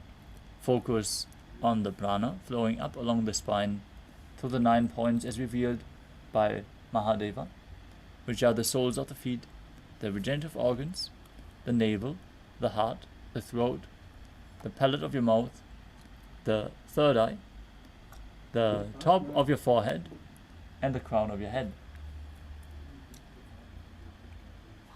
पश्चिमतानवत् संसिधिं कृत्वा एकं पादं ग्रीवायां धृत्वा तिष्ठेत्.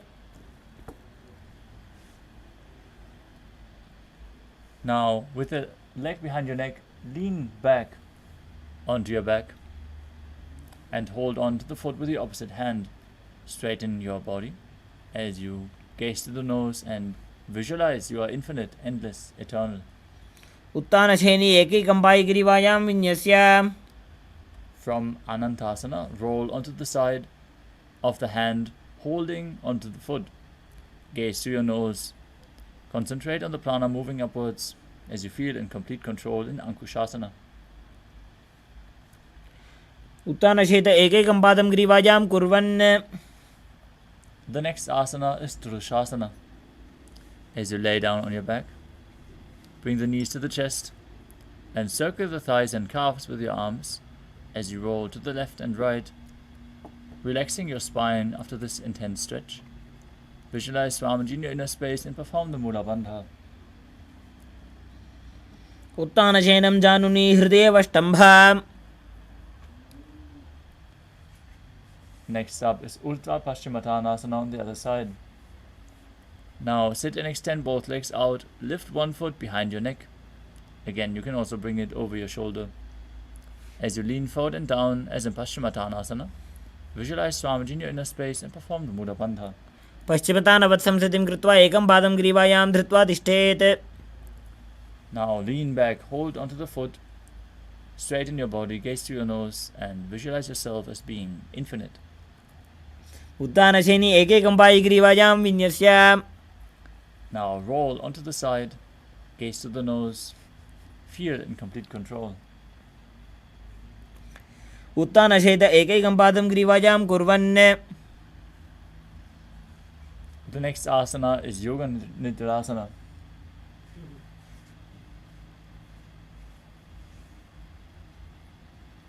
As you lay on your back, lift your legs one by one up behind your head.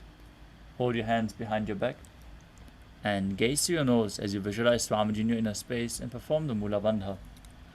पादाभ्यां वेष्टयेत् कण्ठं हस्ताभ्यां पृष्ठबन्धनम्.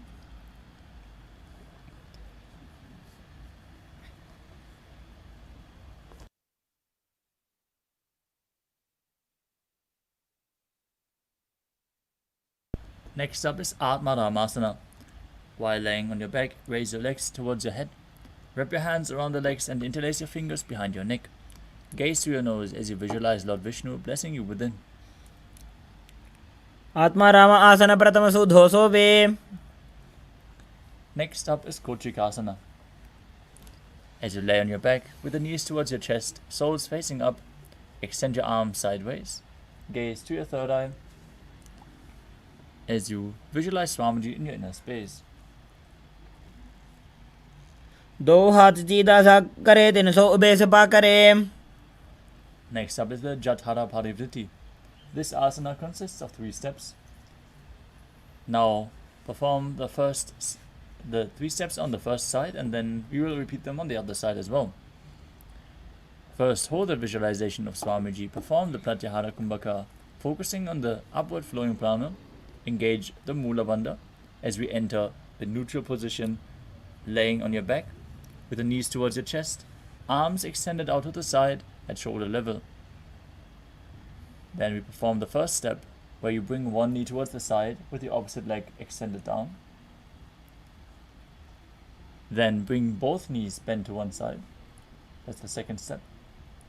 And then extend both legs to the side, hold onto the feet and gaze in the opposite direction of the feet. Then return to the neutral position, where you pull your knees into your chest, arms extended out to the sides. Then drop the other knee to the ground, extend the opposite leg down. Bring both knees bent to the side. Step 2. Extend both legs to the side. gazing away from the feet. Step 3. In Jatara Parivritti.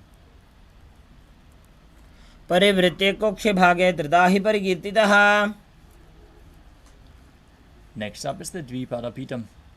As you lay on your back, bend your knees and place your feet flat on the ground. Hold your ankles and lift your hips up as you gaze to your nose and visualize yourself as sturdy as a bridge. Perform the Murcha Kumbhaka as you engage Jalandhara Bandha and Mula Bandha. प्रतिक्रियायुतं द्वन्द्वपीठे सर्वबलप्रदम्. Next up is Paryankasana. As you lay on your back and place your feet flat on the mat, bring your arms over your head and place your hands flat on the mat as well. With fingers pointing towards your feet, lift your entire body up off the ground. Visualize yourself as sturdy as stone furniture as you breathe calmly through your nose in Sahajra Kumbhaka. उत्तानशयनं हस्ततलाभ्यां भूमिमष्टभ्य. Next up is Shavottanasana. As you lay on your back, bring your knees towards your chest with your hands holding onto the shoulders. Move your hips in a circular motion and visualize yourself as a dog playfully rolling around on its back. शवच्छरीरं संस्थाप्य जानुनी सम्मील्य नाभौ वा नीच.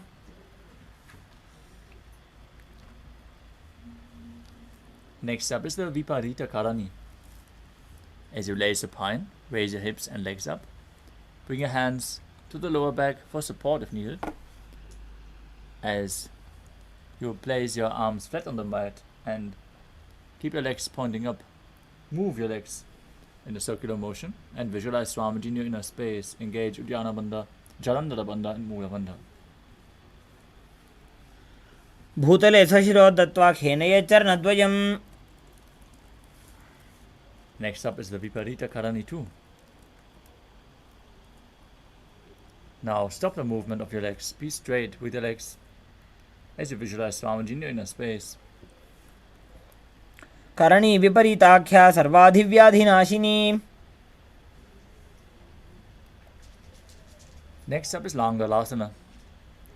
As you lay on your back, lift your hips and take your feet up above your head with the toes on the floor. Stretch your hands on the ground behind your back. Clasp your palms in Parasha Mudra as you rest on your neck and shoulders. Visualize yourself as a plow as you perform Jalandhara Bandha and Mula Bandha. ग्रीवाकण्ठेन भूमिं विष्टम्भ पादाग्रद्वयमूर्धमुन्नयेत्.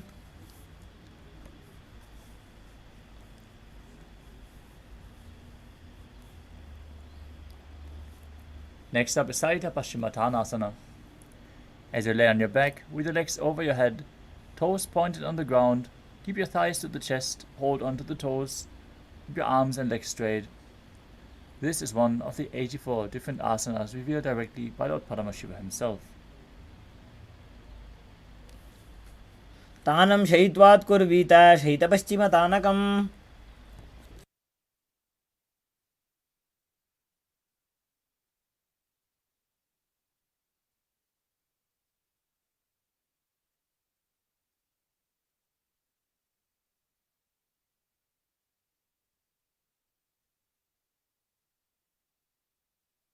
Next up is Supta Konasana. From the same position, bring your hips above your shoulders and then spread your legs wide apart. Visualize Swamiji in your inner space. Keep breathing in Murcha Kumbhaka. परिवृत्ते कोक्षे भागे त्रिधा हि परिकीर्तितः.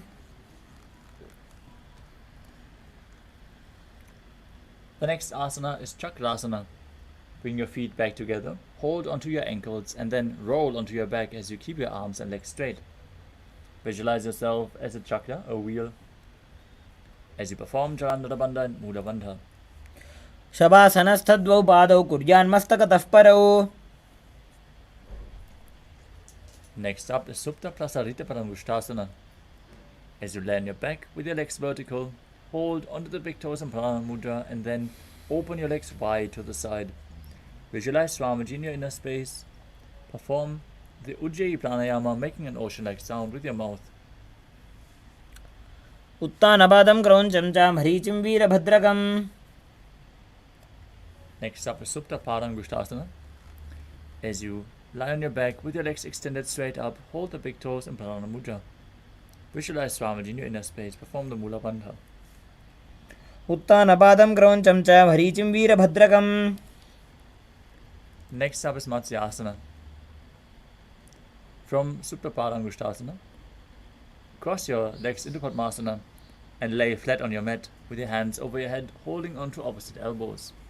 Gaze to your nose. Visualize Matsya, the fish avatar of Lord Vishnu, as you perform the Mula Bandha.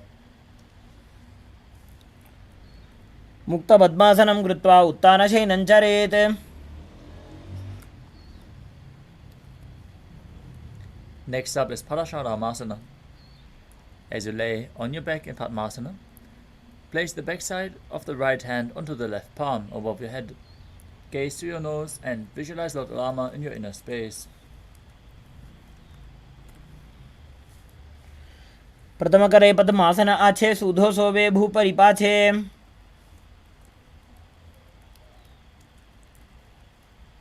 Next up is Sarvangasana. While laying on your back, with your legs in Padmasana, lift your hips and legs up. Keep your hands supporting your hips with the elbows on the floor. Tuck your chin to the chest and gaze to your nose. In your inner space. संक्षेपात् सर्वांगासनम् उत्तम.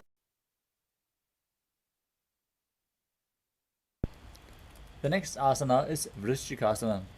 As you lay on your back, place one foot on the opposite thigh. Lift the other knee towards your head. Extend both arms up above your head and hook your fingers forward as you gaze to your third eye and visualize yourself as a scorpion. प्रथमशेन सूधो शीशिकेशिकी सन्धि सुदाखे.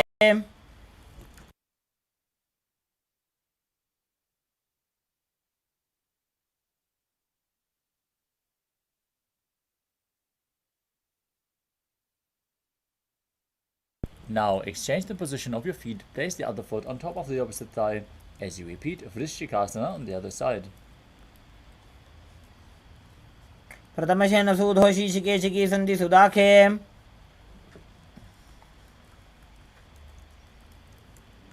Next up is Vrishapadakshipasana. As you lay on your back, one foot on the opposite thigh, lift the other knee towards your head, extend both arms straight.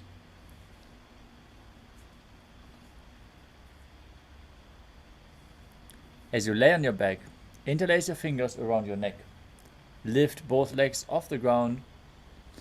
Keep them lifted as you alternate bringing your knees in towards your chest. Visualize Swamiji in your inner space. Breathe calmly through your nose into Sahadra Kumbhaka as you perform the Mula Bandha. उत्तानशयनं कृत्वा अङ्गुलिभ्यः कन्दरां बद्ध्वा. Next up is Maruttanasana. As you lie on your back, lift your legs one by one, touching the ears with your knees as you keep your hands at the side of your body. Visualize Swamiji perform the Mula Bandha.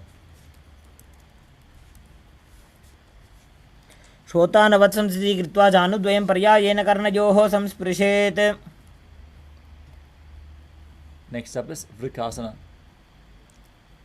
While laying on your back, place the soles of the feet flat on the ground, stand up and then sit back down as you visualize yourself as a wolf. उत्तानशयनं कृत्वा पादतलाभ्यां भूमिं धृत्वा.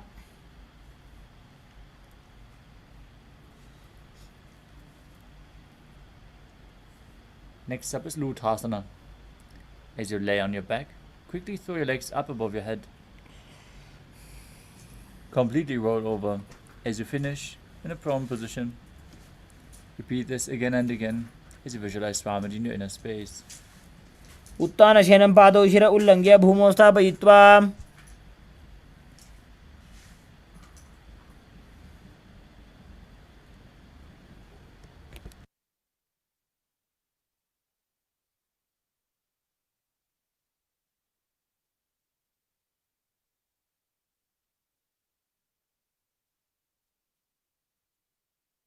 As you lay on your belly, with the toes extended back, hands next to your shoulders, visualize yourself as a chariot, carrying warriors into a battle for Dharma on your chariot back, as you contract your lips and make the sound of a flute whistling while inhaling, contracting the perineum and Mula Bandha, and internally chanting Om Nithyananda Paramashivoham in Saradhasana. निब्जशयनं कृत्वा नाभिं भूमौ निधाय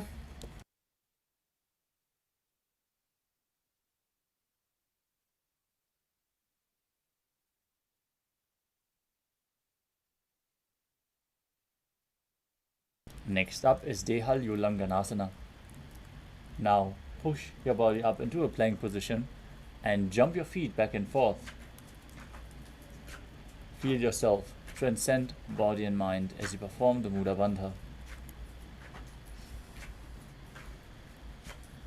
हस्तद्वयं बद्ध्वा तन्मध्यचरणद्वयम् उड्डानैव बहिरानीय. Next up is Jatyasana.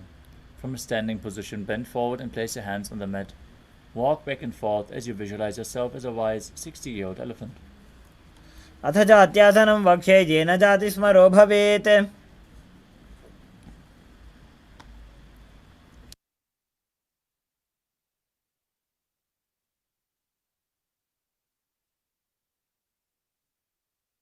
Next up is Lolitika Karana.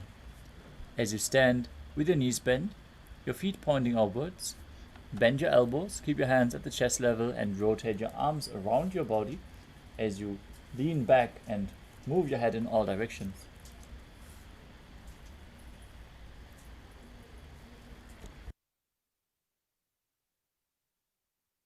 Next up is Sadapasana. Now tie your feet with a rope, stand erect like a rod, keep your arms at the side, hands touching your thighs. Visualize your Kundalini, Devi, raising and curling upwards around your body as you breathe calmly through your nose in Sahajra Kumbhaka and perform the Mula Bandha. अथ सर्पासनं वक्ष्ये वायुपाणाय केवलं शरीरं दण्डवत् तिष्ठेत् रज्जुबन्धस्तु पादयोः वायवी कुण्डली देवी कुण्डलाकारमङ्गुले. The next asana is Ushtra Sadhanasana. While standing, place all fingers on the mat and then stand on your hands. Hold the toes from the front as you start walking around on the mat, visualizing yourself as a camel. मुष्टिकनिष्ठिकाप्रदेशेन भूमौ निधाय उपरि पादतले संस्थाप्य.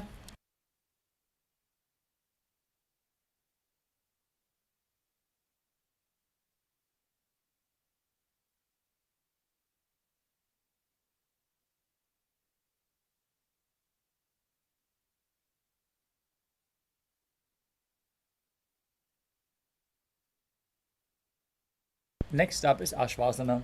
From the same position, hold the feet from the outside and walk around on the mat, visualizing yourself as a horse, engaging the Mula Bandha. मुष्टिकनिष्ठिकाप्रदेशेन भूमौ निधाय उपरि पादतले संस्थाप्य.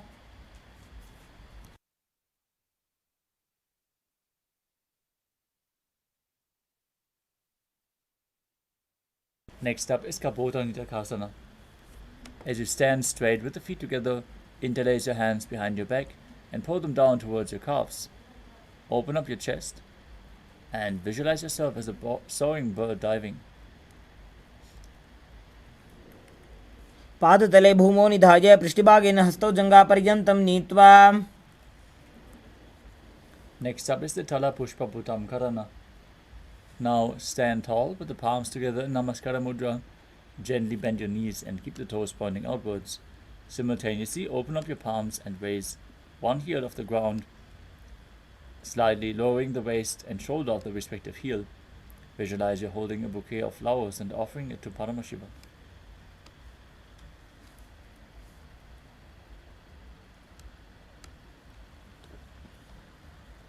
Next up is Khadgasana. As you visualize yourself as a rhinoceros and gaze towards your nose, contract the perineum, lay down on your stomach, and jump your feet back up towards your hands. Stand tall as you bring your hands into Namaskara Mudra, extended away from the body, resembling the horn of the rhinoceros. नुजसरतमासनं कृत्वा पादतलाभ्यां भूमिं धृत्वा. Next up is the Uttanottanam. You can hold weights to intensify this asana as you sit down all the way to the ground or as low as you can and stand back up again and again. Gaze to your nose. Visualize Swamiji in your inner space. Perform the Mula Bandha.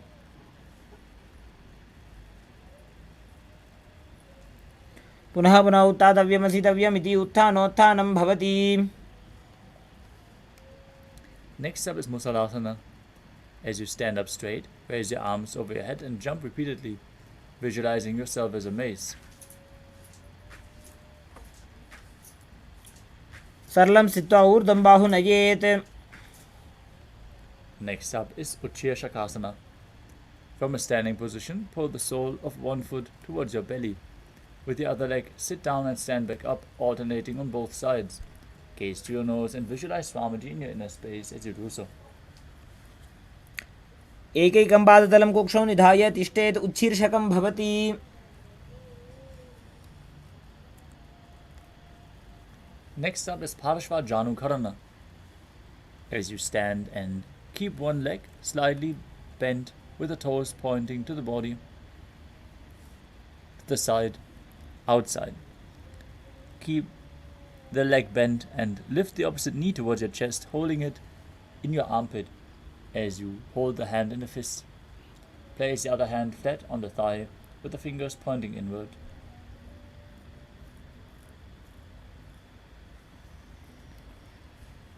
The next asana is Tandavasana.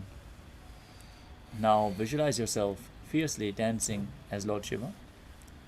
As you hold weights, if you want to intensify this asana, extend your arms and one leg out forward, lower your body down to the mat and stand back up on one leg. एकेन पादेन स्थातव्यं ताण्डवासनं भवति. The next asana is Brahmanasana. As you place the left foot on the opposite thigh and stand erect on the mat like a rod, keep your hands by the sides and visualize yourself being blessed by Lord Brahma. ब्राह्मणासनमावक्षे यत्कृत्वा ब्राह्मणो भवेत्. Next up is Garudasana 3. Now stand tall and wrap the left leg over and around the right knee. Tuck the left toes on the other side of the right calf as you simultaneously cross the left arm below the right and bring your palms together in Namaskara Mudra, visualizing yourself as Lord Garuda. उत्थानकूर्मपीठं च संहस्गारुणमेव च. Next up is Ekapadasana. Now stand straight on the right leg as you place the left foot on the opposite hip. Now keep your hands relaxed by the knees as you visualize Swamiji in your inner space and breathe calmly in Sahaja Kumbhaka as you do so. दक्षाङ्घ्रिं वामपादस्य जङ्घोपरि निधाय च. Next up is Dhruvasana, the pole star posture.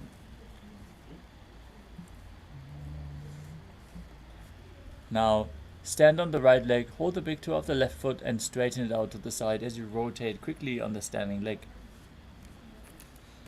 एकेन हस्तेन दण्डरूपस्य एकस्य पादस्य अग्रं धृत्वा. Next up is Trivikramasana. As you stand on the right leg and lift the left foot behind your neck, stand tall and sit back down. Sit down and stand back up as you perform the 3 steps of Lord Vishnu. ग्रीवायां पादं संस्थाप्य स्थातव्यम् उत्थातव्यं त्रिविक्रमासनं भवति. Next up is the Parshvajanukarana on the other side. Now pull the other knee towards your chest, hold it with a hand and a fist.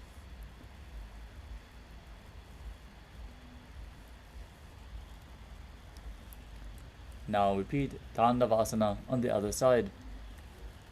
Visualize yourself fiercely dancing as Lord Shiva. एकेन पादेन स्थातव्यं ताण्डवासनं भवति. Now repeat Brahmanasana on the other side. Visualize Lord Brahma blessing you from within. ब्राह्मणासनमावक्षे यत्कृत्वा ब्राह्मणो भवेत्. Now repeat Garudasana 3 as you intertwine arms and legs and visualize yourself as Lord Garuda. उत्थानकूर्मपीठं च संहस्गारुणमेव च. Next up is Ekapadasana. as you stand straight on the left leg with the other foot on top of the thigh. Visualize Swamiji in your inner space. दक्षाङ्घ्रिं वामपादस्य जङ्घोपरि निधाय च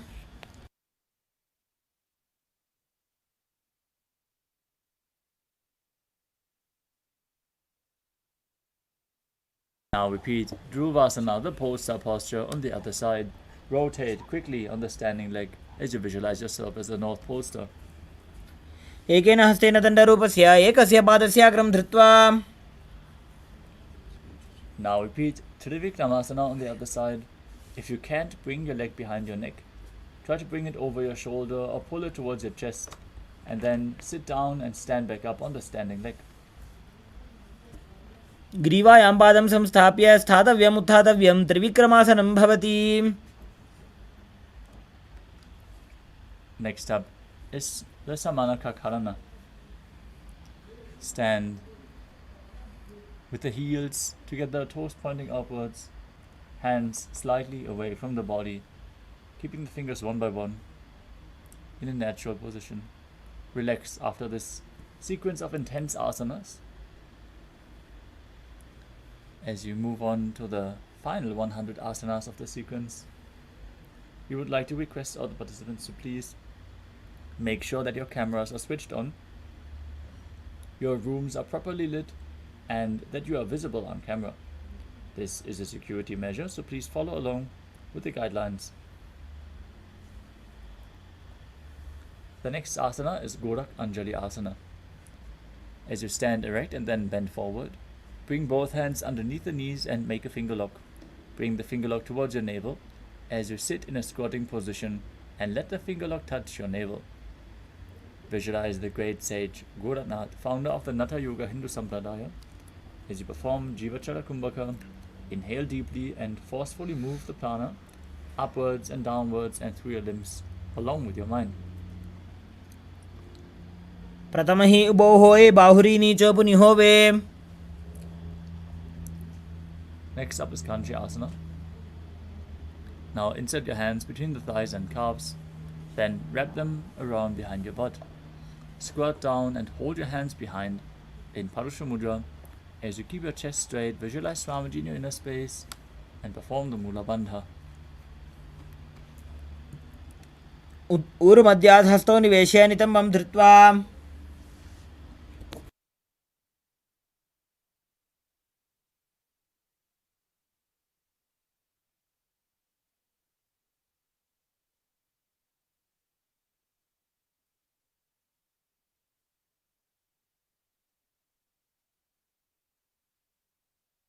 Next up is Bhairava Asana. As you bring the feet together, sit in a squatting position with the heels touching perineum. With the heels touching your perineum. Hold the hands at the back and sit upright. Gaze to your navel and visualize Bhagavan Kalabhairava, the Lord of Time. दो book की थलिया की माहिली core मिलाई. Next up is Varahasana. As you visualize yourself as Varaha, the boar avatar of Lord Vishnu, squat all the way down to the ground. Keep your feet together, toes apart. Bring your elbows up close to your head as you join your palms behind your back in Anjali Mudra with the fingers pointing downwards. Gaze to your nose and perform the Mula Bandha.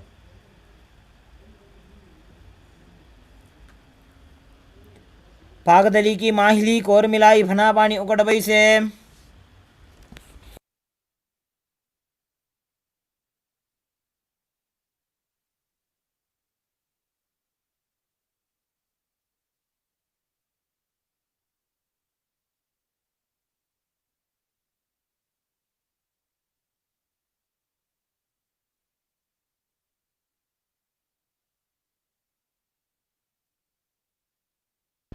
Next up is Pipitasana.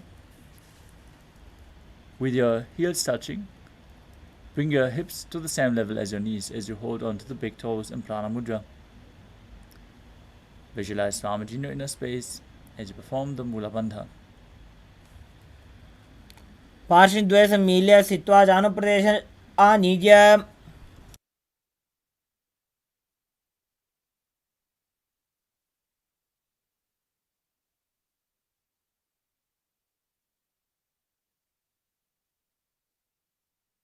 The next asana is Bakasana.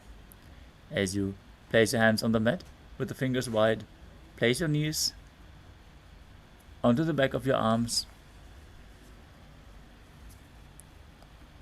with your eyes forward. Lean forward, raise your feet off the ground as you perform the Jivatrala Kumbhaka, moving the prana up and down within your body. हस्ताभ्याम अवनिमवष्टभ्याम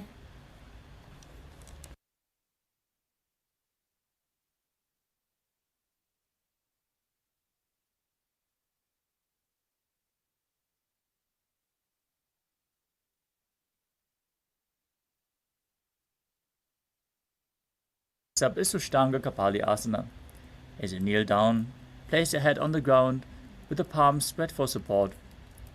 Raise your body onto your head and place your legs into Padmasana. Gaze through your nose and visualize Swamiji in your inner space. आसन को गुण कपाल आछो होई. Next up is Guptasana. Now keep your toes flat, touch your opposite feet with your touch the toes behind your body as you keep the heels outside the hip. Sit down on the ground with your perineum as you gaze to your nose. Visualize you are sitting in the secret seat with Paramashiva and Guru. जानोर्वोरन्तरे पादौ कृत्वा पादौ च गोपयेत्.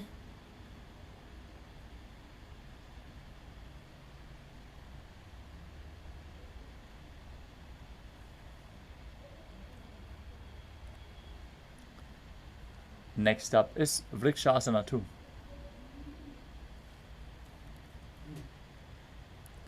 With your hands on the ground, fingers wide, lift your body up straight into a handstand. You can lean against the wall, or if you have a partner by your side, they can aid you in performing this asana. Everyone should be performing this asana to purify the 7 chakras. Visualize you are a tree with deep roots growing into the ground as you perform the Mula Bandha. सप्तचक्रक्षालनाय vrikshasana विशेषकान्.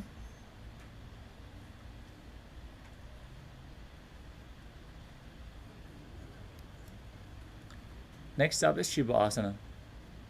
In the handstand position, gaze to your third eye and bring your hands closer together as you visualize Tejas energy flowing to your third eye.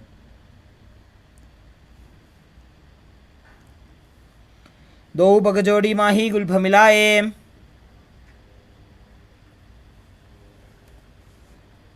Next up is Matsyasana 2. Now place your hands flat on the mat. Step your feet back into a plank position, then lower your body down to the mat and push your body back up. Visualize yourself as a fish as you perform the Mula Bandha. निव्जं शयनं गोर्पर पार्श्वभागाय मूर्धकृत्या.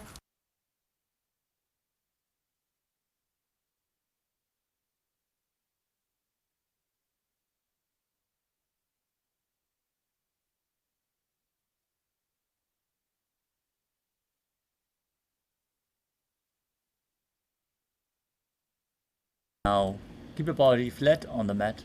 Place your hands on the hips as you lift your chest up and move it from left to right, visualizing yourself as a snake in Sadapasana 2. निव्जं शयनं कृत्वा हस्तौ नितम्बं संस्थाप्य. Next up is Niralambanasana. As you lie prone on your belly, with the hands in Padma Mudra, holding onto the shin, keep your legs straight, toes pointed together. Feel self-supported and completely independent as you breathe calmly in Sahadra Kumbhaka and perform the Mula Bandha. कराभ्यां पंकजं कृत्वा तिष्ठेत् कुर्परया सुधीः. Next up is Chaturasana. As you lay on your stomach, place your hands flat on the mat in front. Straighten your arms and bend your knees. Bring your feet towards your upper back as you lift up your head and chest. Visualize yourself as an umbrella, protecting your Guru from the sun rays. अर्ध्यासनं स्थित्वा हस्ततलाभ्यां भूमिं वष्टभ्याम्.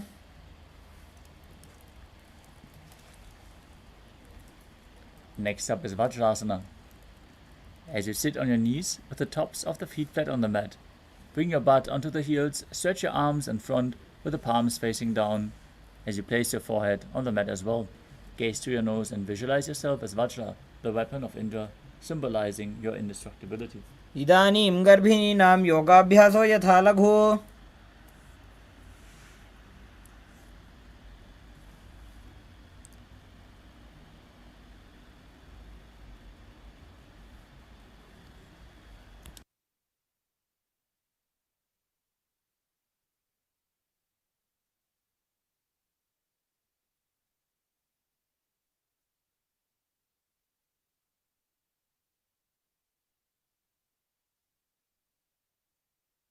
The next asana is Meshasana. Now place your hands flat on the ground and push your hips up high. Then alternate striking the ground with your hands as you visualize yourself as powerful as a ram. गजासनं संस्थितो एकैकं बाहुं भूमौ ताडयेत्.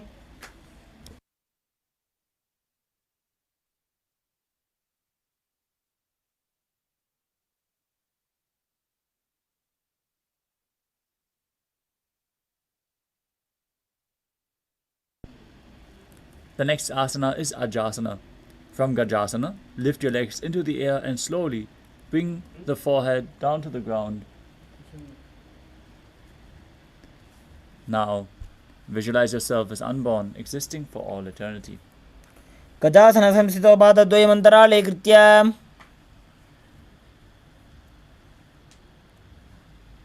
Next up is Dhanantarasana. As you sit on the heels with the legs together, interlace your fingers around the toes, pull your feet towards your perineum, and then place your hands on the respective knees. Keep your spine straight, gaze to your nose, visualize Swamiji in your inner space. पूरब विधि परिहाता की काकसी से फणा शरामोड़ी. Next up is the Angamuttanam. Now interlace your fingers in front and then behind you. Stretch your arms forward to the sides and backwards as you give massage to various different joints and muscles of your body. Visualize Swamiji in your inner space. Return to Ujjayi Pranayama and perform the Mula Bandha. हस्ते अङ्गुलीर्बद्ध्वा हस्तयोर्मध्यात् सर्वमङ्गं निष्कासयित्वा.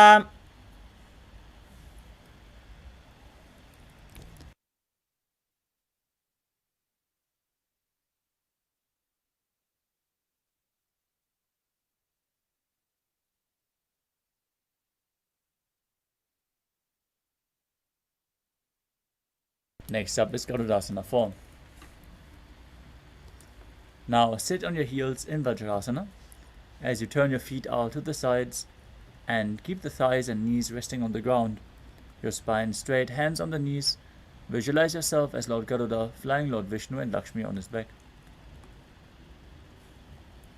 जङ्गोरुभ्यान्तरां पीड्य स्थिरकायो द्विजानुना.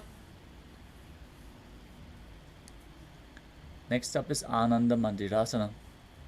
As you sit with your legs folded back, toes pointing backwards with the knees wide, place the front of your buttocks on the ground, gaze to your third eye, and visualize yourself residing in the blissful space of a temple. हथ वक्षे वीरनाथ आनन्दमन्दिरासनम्.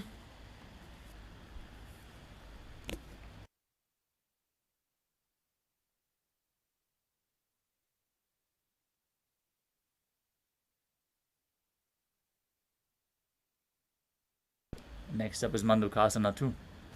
As you sit with the knees wide, feet overlapping on your ankles, with your hands under the knees, gaze to your nose, visualize yourself as a frog as you perform Uddiyana Bandha and Mula Bandha. पृष्ठं सम्पीड्य गुल्फाभ्यां जान्वङ्गे सवलयाकृतिः.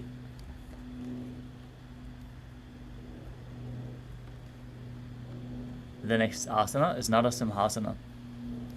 As you keep your toes on the mat, heels up and together, place your perineum on the heels, place your palms on the ground with the fingers spread, thumbs touching, base of the hand touching the toes. Gaze through your nose, stick out your tongue and exhale forcefully as you visualize Narasimha, one of the 10 avatars of Lord Vishnu.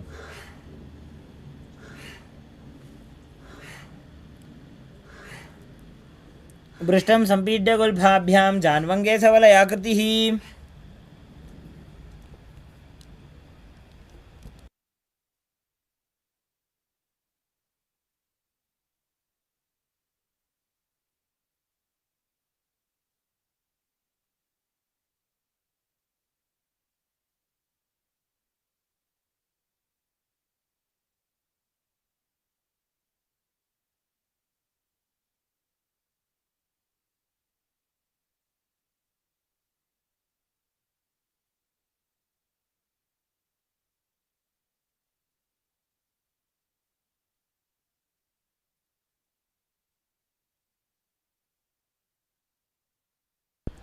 The next asana is Vishrakasana. As you sit on the toes and place your perineum on the heels, separate the knees sidewards and place them on the ground. Make a hollow of your palms and place them over your mouth as you keep the thumbs under the teeth and close your mouth. Gaze to the nose and inhale through the right nostril and exhale through your mouth as per your capacity, visualizing yourself as Devi, victorious over all your fears. दो बकांगी AD Joji गोड़ा फनो बान पुनी होई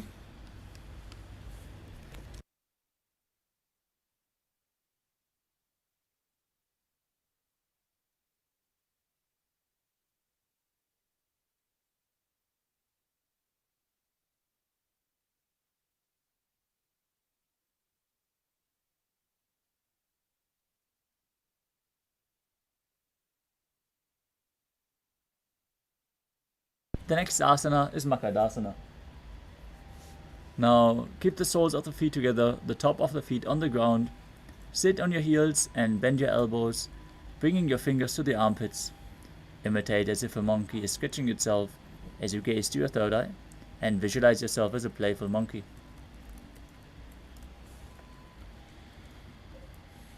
दो पगदली संपुट आने तिनकी पिष्टि भूमि पर इठाने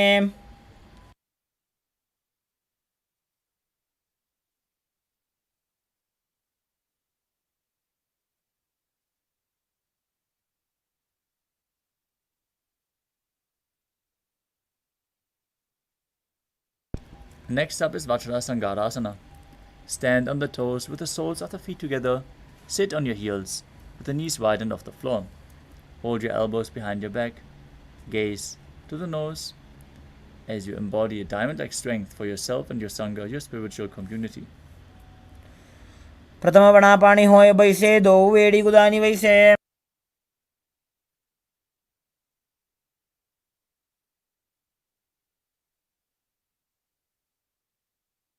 The next asana is Kanjanasana.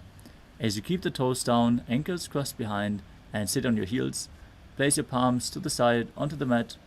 Gaze to the nose and visualize perfect health beyond any and all physical or mental ailments as you engage Uddiyana Bandha and Mula Bandha. खञ्जनासनमा वक्षे यत्कृत्वा सुस्थिरो भवेत्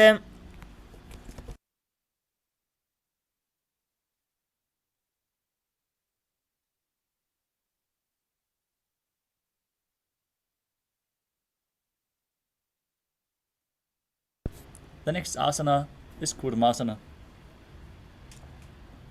With your toes flat, ankles crossed behind, perineum on the heels, with the hands on the knees, gaze to your nose. Make your upper body stiff like the shell of a turtle as you visualize a turtle with a stable body and mind to live for hundreds of years.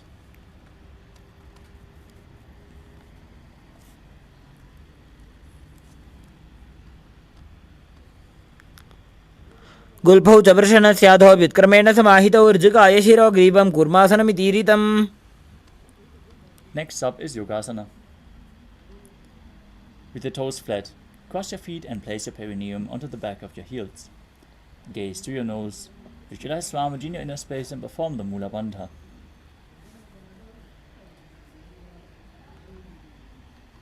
गुदं नियम्य गुल्फाभ्यां व्युत्क्रमेण समाहितः योगासनं भवेदेतदिति योगविदो विदुः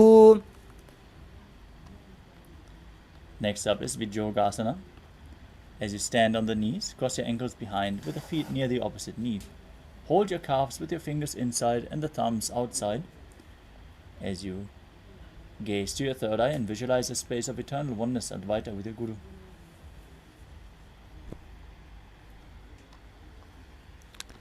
ઘોડા વામો ઊભો હોઈ ઘોડા આડા રાખે દોઈ.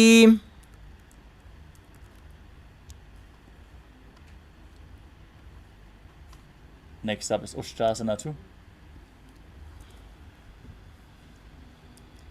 In a kneeling position, bend backwards. Hold your ankles with your hands. Keep your arms straight. Push your hips forward and tilt your head back. Visualize yourself as a camel and perform the Mula Bandha.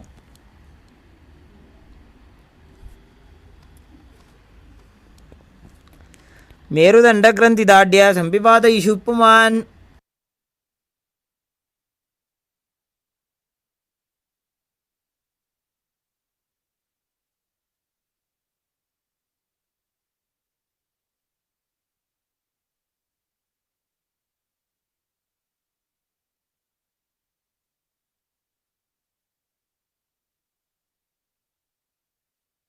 The next asana is Jati Asana, with the heels together and the hands on the sole of the feet.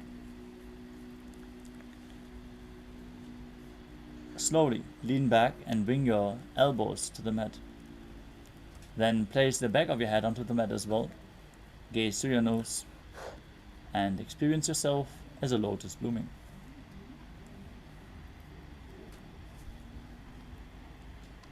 દો એડી સંપુટ કરે સોલે મૂલદ્વારી તરી ધરે ફણા પાણી ઉકડ હોય વૈસે એડી દો બૂજોની નિવૈસે. Next up is Vidattasana. Now sit on your knees with the thighs and calves together.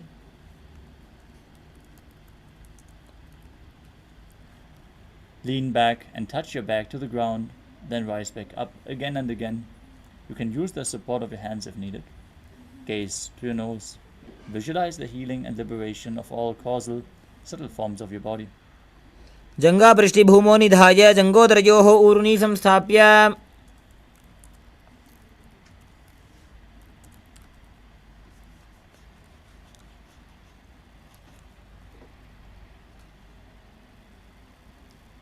The next asana is Kapottasana. From Virattasana, raise your hips even higher. Bring your forearms on the mat and hold the back of the heels. Bring your head in between the feet. Visualize yourself as a dove, a beautiful dove. Perform Ujjayi Pranayama, making an ocean-like sound as you engage the Mula Bandha. ಮೇರುದಂಡಗ್ರಂಥಿ ದಾಢ್ಯ ಸಂಪಿಪಾತಯಿಷು ಪುಮಾನ್. The next asana is Vadasana.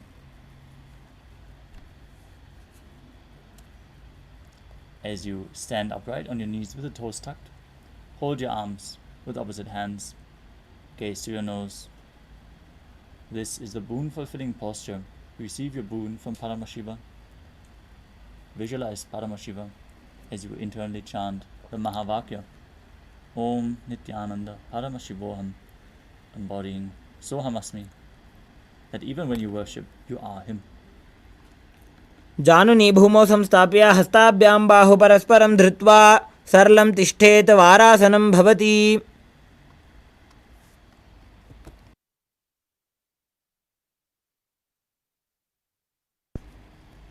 As you keep your knees together with the toes tucked, lean forward and bring your elbows to the mat, with your hands holding your head. Rest your head on your hands and the butt on the heels as you visualize yourself as a boar, one of the 10 incarnations of Mahavishnu in Varahasana 2. सूर्यं चन्द्रं भेदनानि आसनानि निकथ्यते कूर्परो भूमौ स्थापयित्वा जानुभ्याम् अवनिमवष्टभ्य हस्तौ मस्तके संस्थाप्य पार्श्वनितम्बे संस्थाप्य तिष्ठेत् वाराहासनं भवति. The next asana is Mundasana.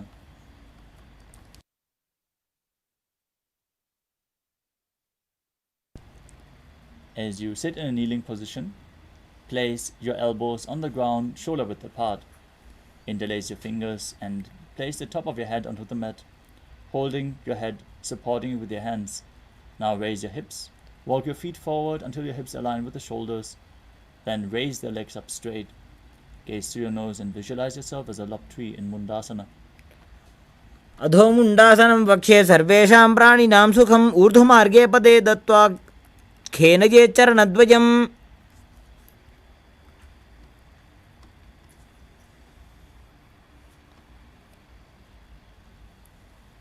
Next up is Andhasana. As you kneel down, place the head in between the knees. Keep your elbows adjacent to the knees, with your hands holding the head. Exhale through your mouth, gaze to the nose as you visualize Swamiji in your inner space.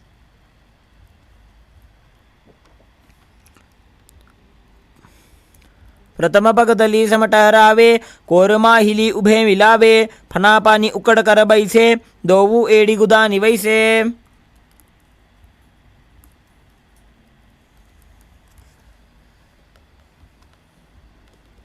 Next up is the Viparita Shalabhasana. You can hold weights if you want to intensify this asana. As you lay down on your belly, extend your arms straight out. Lift your thighs, arms and chest off the ground as you visualize yourself as a locust. Breathe calmly through your nose into Hajra Kumbhaka and perform the Mula Bandha. शलभासन भेदाश्च नटभेरुण्ड नामके गण्डभेरुण्ड सहिते शीर्षदण्डासनं तथा. The next asana is Kapalasana. As you lay on your belly with your arms at the side, palms facing down, keep your forehead on the ground, keep your chest on the mat, and lift your legs up together. Visualize yourself as a skull representing the purified mind with a strong will to attain enlightenment. कपालं भूमौ निधाय ऊर्ध्वं पादो नजेत कपालासनं भवति.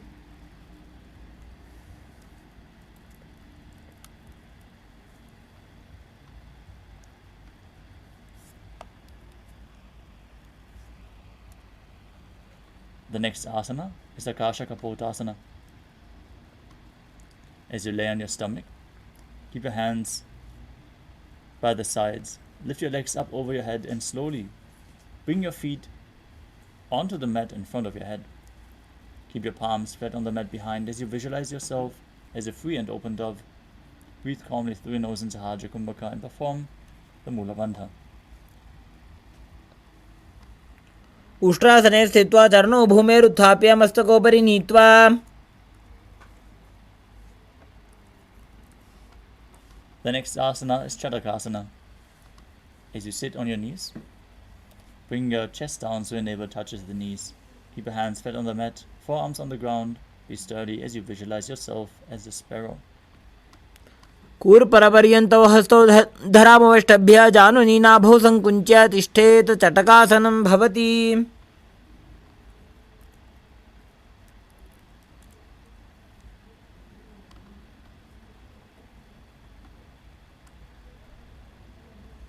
The next asana is Vrishchikasana too.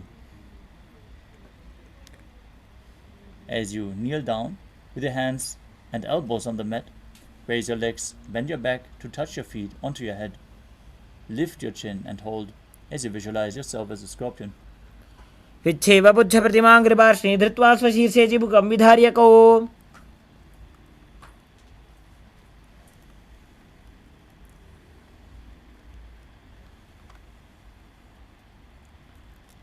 The next asana is Vrishasana. As you place your perineum down on the right heel, keep the left foot outside of the hip with the toes pointing outwards. Keep your hands flat in front of your body as you visualize yourself as a bull. Perform the Antarangaka Kumbhaka, forcefully inhaling through your nose and slowly exhaling after holding the breath for a while. Perform the Mula Bandha, internally chant the Mahavakya. यामि गुल्फे पादमूले वामभागे पदेतरम्.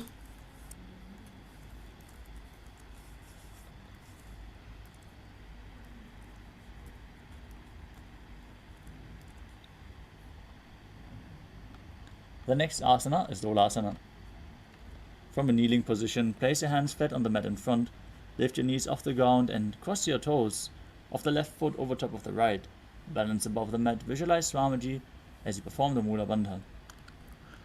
लोलासनं सदा कुर्यात् वायुलोलापघातनात्.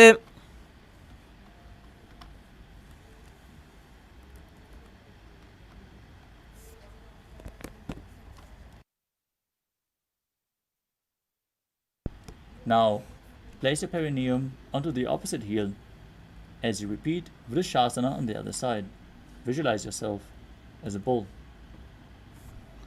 याम्यगुल्फे पादमूले वामभागे पदेतरं विपरीतं स्पृशेत् भूमिं वृषासनमिदं भवेत्.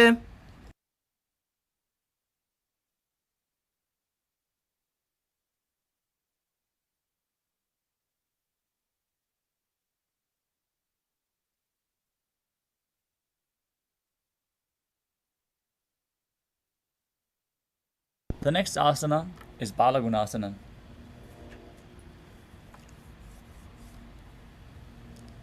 Now, sit with the toes of the left foot placed on the ground on top of the left heel. Keep the right foot flat with the knee raised against the chest, hands on the respective knees. Visualize Balagunahai, one of the 84 siddhas in your inner space. आसन को गुण जल विकार जाजी.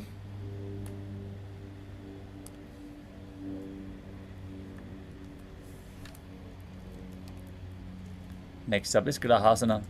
As you squat with the feet flat on the mat, bring your elbows under the thighs and wrap the hands around the shins. Hold onto the ankles from the outside as you visualize yourself as the entire planet. पादतले भूमौ संस्थाप्य जानुमध्यकूर्परौ स्थाप्य. Now repeat Balagunasana on the other side. आसन को गुण जल विकार जाजी. Next up is Utkatasana. You can hold weights to intensify this asana. As you squat on your toes with the heels up, knees off the mat, place your perineum onto the heels and your hands on the respective knees. Keep your spine straight. Visualize Swamiji in your inner space as you perform the Mula Bandha. युजास्पिजो सीत ऊर्वजानो यत्रासने पादतलद्वयो परी.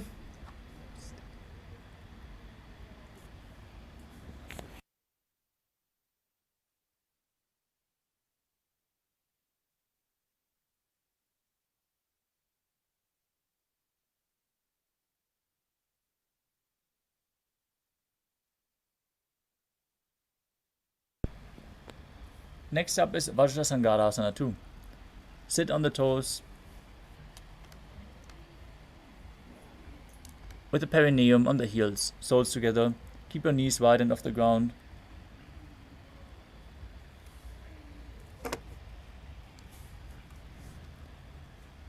As you hold the opposite elbows behind your back, visualize Swamiji in your inner space, perform the Mula Bandha. प्रथम पणापाणी होए जैसे दो एड़ी गुदानी वैसे. Next up is Padukasana.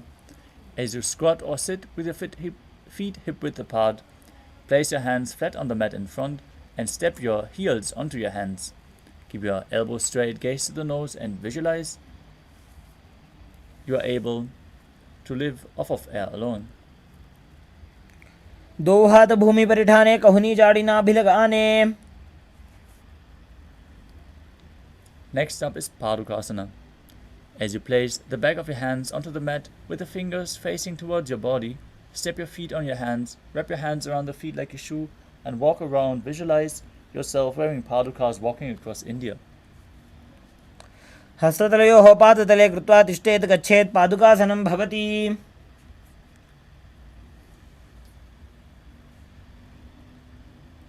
Next up is Kukutoranasana. As you place your palms on the mat, raise both feet upwards into the air and let them fall back down. Do this again and again. Visualize yourself as a rooster as you perform the Mula Bandha. हस्ततले भूमौ कृत्वा पादतले च ऊर्ध्वमुड्डानं कृत्वा. Next up is Viparita Nrityasana. As you place your hands on the mat, raise your legs upwards into a handstand and move around on two hands dancing as you feel yourself become free of all inhibitions. हस्ततलाभ्यां भूमिं अष्टभ्य ऊर्ध्वपादाग्रे कुर्वन्.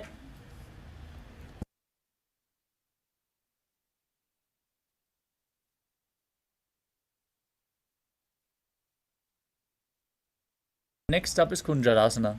As you separate your feet and place one palm down on the mat with the arms straight, bring the opposite hand to the head, be stable. Visualize Swamiji in your inner space and perform the Mula Bandha. अथ वक्षे महादेव कुञ्जरासनम् उत्तमम्.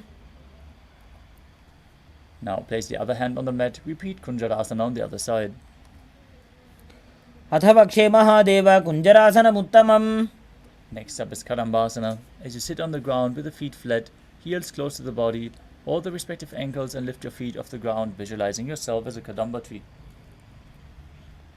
पार्श्वेभ्यां भूमिं वष्टभ्य हस्तद्वयेन गुल्भौ धृत्वा. Next up is Pavana Muktasana. As you sit with the feet flat, pull the opposite knees to your chest with your hands. Visualize any excess vata being released or balanced within your system. द्वयोस्तु पादयोः पाणिं लात्वा स्वस्वनितम्बके. Next up is Chakrasana. As you sit and lift one leg behind your head, place both hands flat on the mat, extend the opposite leg up as you lift your entire body off the ground. Gaze to your third eye and visualize yourself as a powerful source of energy. पूर्वतानं चतुष्पादपीठं वज्रासनं तथा.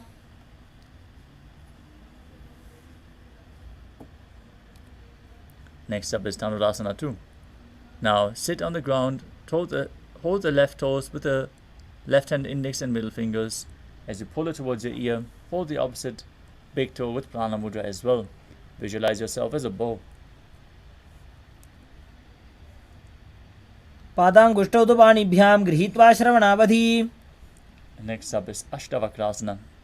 As you lift the left leg over top the left shoulder, hook the right foot over top and extend the legs to the side as you balance on your arms and visualize yourself as a flying crane. वासिष्ठमथ कौण्डिन्यम् ऊर्ध्वकुक्कुटमेव च. Next up is Pranasana.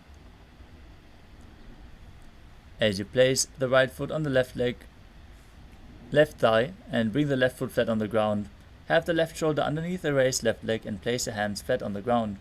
Gaze to your third eye and visualize you are immortal, able to exist solely from prana. एतत् प्रभेदं वक्ष्यामि करोति यः स चामरः. Next up is Parshvamatsendrasana. Now place the right foot at the root of the left thigh and the left leg over top of the knee. Hold your hands behind your back underneath the raised knee as you gaze to your third eye and visualize Sage Matsendranath. पार्श्वाभ्यां धृत्यते यास्तु पार्श्वमत्स्येन्द्रमुत्तमम्. Next up is Chakrasana. On the other side, lift the other leg behind your neck, lift your body up with the leg extended forward, gazing to your third eye and visualizing yourself as a powerful source of energy. पूर्वतानं चतुष्पादपीठं वज्रासनं तथा. Now repeat Dhanurasana 2 on the other side. Hold both big toes in Prana Mudra and pull the other foot towards your ear as you visualize yourself as a bow. पादाङ्गुष्ठौ तु पाणिभ्यां गृहीत्वा श्रवणावधि. Now repeat Ashtavakrasana on the other side. Lift the right leg over the shoulder, hook the left foot over top, extend the legs to the side, and balance on your arms as you extend the legs and visualize yourself as a flying crane. वासिष्ठमथ कौण्डिन्यम् ऊर्ध्वकुक्कुटमेव च. Next up is Pranasana on the other side. Bring the other foot on the opposite thigh, opposite foot flat on the ground. Bring your shoulder underneath the raised knee. Visualize you're immortal and able to exist solely from prana. एतत् प्रभेदं वक्ष्यामि करोति यः स चामरः. Next up is Parshvamatsendrasana on the other side. Interlock your fingers behind your back as you bring the arm underneath the raised leg. Twist your body. Visualize Sage Matsendranath. पार्श्वाभ्यां धृत्यते यास्तु पार्श्वमत्स्येन्द्रमुत्तमम्.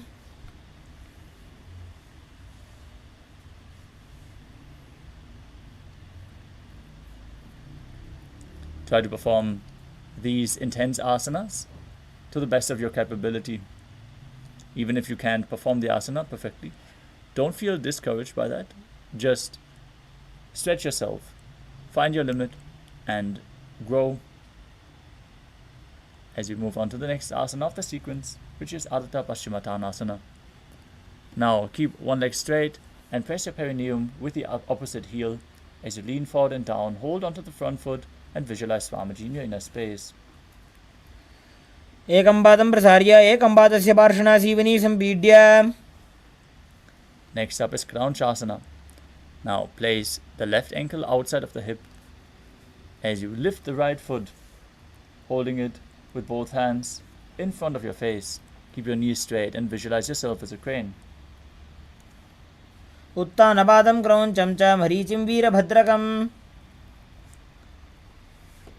Now bring the other heel against the perineum and lean forward and down as you repeat Ardha Paschimottanasana on the other side. एकं पादं प्रसार्य एकं पादस्य पार्श्वनासीविनी सम्पीड्य. Now repeat Crown Shasana on the other side. Bring the other foot outside the hip with the opposite foot pulled in front of your face. वासिष्ठमतकौण्डिन्यमूर्धकुक्कुटमेव च. The next asana is Svastikasana. As you sit with the soles between thighs and calves, keep your spine straight. Rest your palms on the knees, gaze to your nose, and visualize a swastika. जानुर्वोरन्तरे सम्यक् कृत्वा पादतले उभे. Next up is Godakshasana. As you keep your feet in the same position, cover your heels with the respective hands. Perform Jalandhara Bandha and Mula Bandha as you gaze to the nose and visualize the sage Godaknath, founder of the Natha Yoga Hindu Sampradaya. जानुर्वोरन्तरे पादौ उत्तानो व्यक्तसंस्थितौ. Next up is Bhagasana 2. Now bring the left heel to the perineum and place the right foot on the left thigh. Gaze to your third eye, visualize Swamiji as you meditate on the enlightened one. As we enter Shanmukhi Mudra. Close your eyes with the index fingers, nose with the middle fingers, mouth with ring and little fingers, and ears with the thumbs. वामपार्श्वमुकुटं संस्थाप्य दक्षाङ्घ्रिवामजगने. Next up is Yogasana. As you place your feet on top of the opposite knees, place your hands on the ground beside your body with the palms facing up. Keep your spine straight, gaze to the nose, visualize Swamiji as you perform Kaka Chanchukumbhaka, inhaling through the rolled up tongue with your mouth in the shape of the beak of a crow. Exhale through your nose. उत्तानौ चरणौ कृत्वा संस्थाप्योपरि जानुनोः.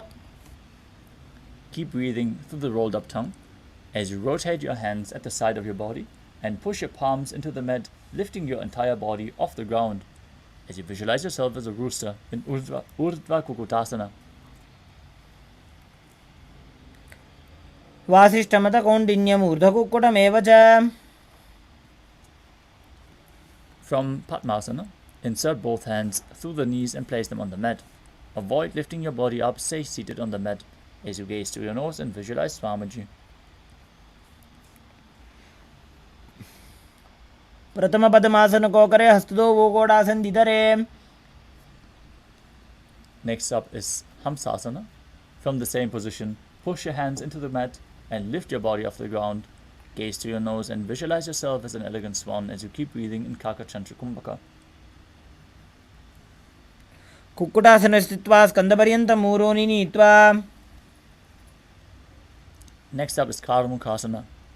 From Padmasana, place your hands between the thighs and calves. Lean forward and push your hands behind your body. Interlock your fingers in Parashu Mudra as you visualize yourself as Lord Shiva's bow.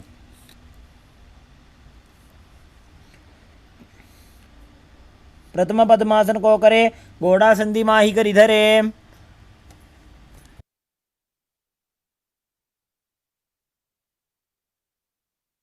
The next asana is Kurmasana 2. From Padmasana, insert both hands through the thighs and calves, bend your elbows and hold the respective shoulders with your hands. Visualize yourself as a turtle, having a stable body and mind to live for hundreds of years. By जंग पर दक्षिण पावा दाई जंग पर by लियावा.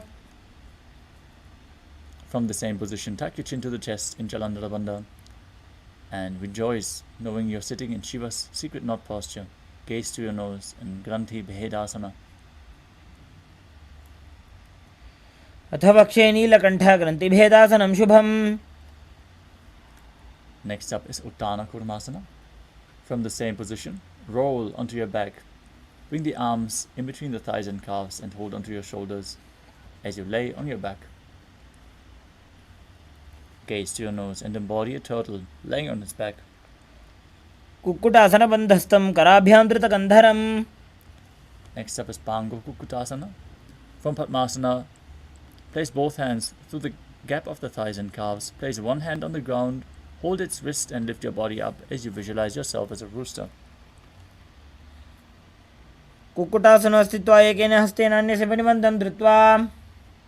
Now exchange the position of your hands. Repeat Pangu Kukutasana on the other side. कुक्कुटासनो स्थित्वा एकेन हस्तेन अन्यस्य परिबन्धं धृत्वा. Next up is Grudrasana. From Padmasana, place your elbows on the toes and interlace your fingers in Padasha Mudra. As you rest your chin on the knuckles, press your thumbs to the throat and visualize you have gone beyond all greed and covetous. जानुर्भोरन्तरे पादौ उत्तानो व्यक्तसंस्थितौ. Next up is Padmasana 3. From Padmasana, hold one hand over the other with the palms facing upwards. Keep your spine straight, gaze to your nose, visualize Swamiji and perform all three bandhas. उत्तानौ चरणौ विधाय विधिवत् शक्तिस्थितौ योगिरात्. Next up is Padmasana 4. Maintain Padmasana. Gaze to the nose and rotate your hands on top of the knees. Place them flat. Visualize Paramashiva in your inner space as you perform the Mula Bandha. एतत् पद्मासनं कुर्यात् प्राणवायुप्रसिद्धये. Next up is Karmukasana 2. Keep one hand flat on the knee as you hook the other hand around the big toe in Prana Mudra, moving the big toe round and round as you visualize yourself as Paramashiva's bow. Repeat the movement on the other side as well. अथान्यासनमावक्षे योगपूरकरक्षणात्. Next up is Karmukasana 3. From Padmasana, cross your arms behind your back and hold the big toes in Prana Mudra. Engage all the bandhas as you gaze through your nose and visualize yourself as Pinaka, Lord Shiva's bow. कार्मुकासनमाक्षित्य उदरे पूरयेत् सुखम्. Next up is Triridhasana.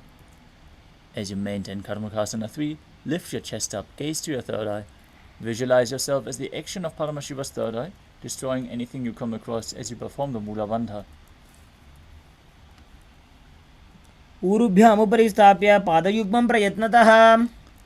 Next up is Nagarasana. From the same position, lay down on your back. Keep your arms behind your back. Try to hold on to the big toes in Prana Mudra with your legs in Padmasana. Gaze to the nose and visualize yourself as a snake.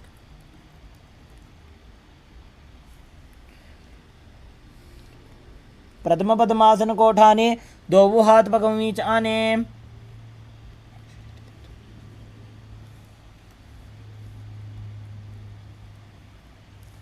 Next up is Kandukasana.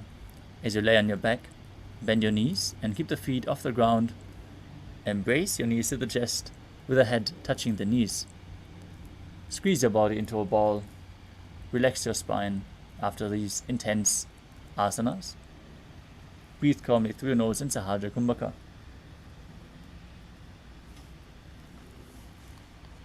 वेत्रासने स्थित्वा हस्तपादान् निष्कुष्य. Next up is Urdhva Pavanasana. As you lay on your back, with the knees raised, feet flat on the ground, interlock your fingers behind your head. Gaze to your nose and visualize Swamiji in your inner space.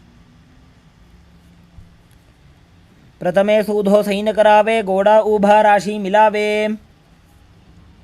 Next up is Malakata Pitasana. As you lay on your back, bend your knees and keep the feet flat on the mat as you place upturned palms under your heels.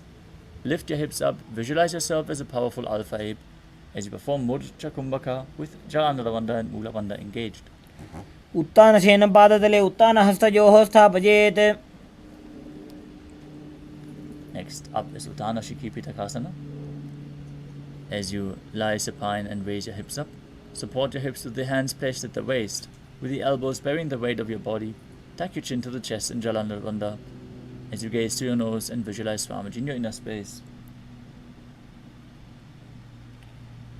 जङ्घोरुबलहीनश्चेत् उत्तानशिखिपीठकम्. Next up is Narakasana. As you lay on your back, place your hands flat on the mat and push your legs up straight. Balance in this position as you visualize yourself blissfully traversing through Narakaloka unscathed. ग्रीवाकण्ठेन भूमिं विष्टम्भ पादाग्रद्वयमूर्धमुत्त्रयेत्. Next up is Tiryanokasana. Now bring your hands to the hips, elbows on the ground, Keep your legs straight and then slowly lower and anchor them. As you keep the core engaged, visualize yourself as a boat crossing the ocean of samsara. नौकावत् स्थित्वार्थ ऊर्ध्वं पादाग्रद्वयं नजेत्. Next up is darshan. Now bring your hands back flat on the mat. Keep your legs straight. Be straight as a flagpole, as you visualize yourself as the Kailasa flag, respected across all nations. तिर्यन् नौकावत् ग्रीवापृष्ठकूर्परैः भूमिं वष्टभ्य. The final asana of the sequence, Mritasana. Lay flat on your back. Keep your hands at the side of your hips with the palms facing up. Perform the Shakti Chalan Mudra. Pull the awakened Kundalini Shakti up along your spine all the way to the Sahasrara Chakra. Relax completely. Let go of any movement, any muscle tension in your body. Be completely still as you visualize that your body is dead. And Swamiji, the Supreme Pontiff of Hinduism, is liberating you. Internally chant the Mahavakya, Om Nithyananda Paramashivoham. उत्तानं शववद्भूमौ शयनं तु शवासनं शवासनं श्रान्तिहरं चित्तविश्रान्तिकारणम्.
Now slowly return to your physical body.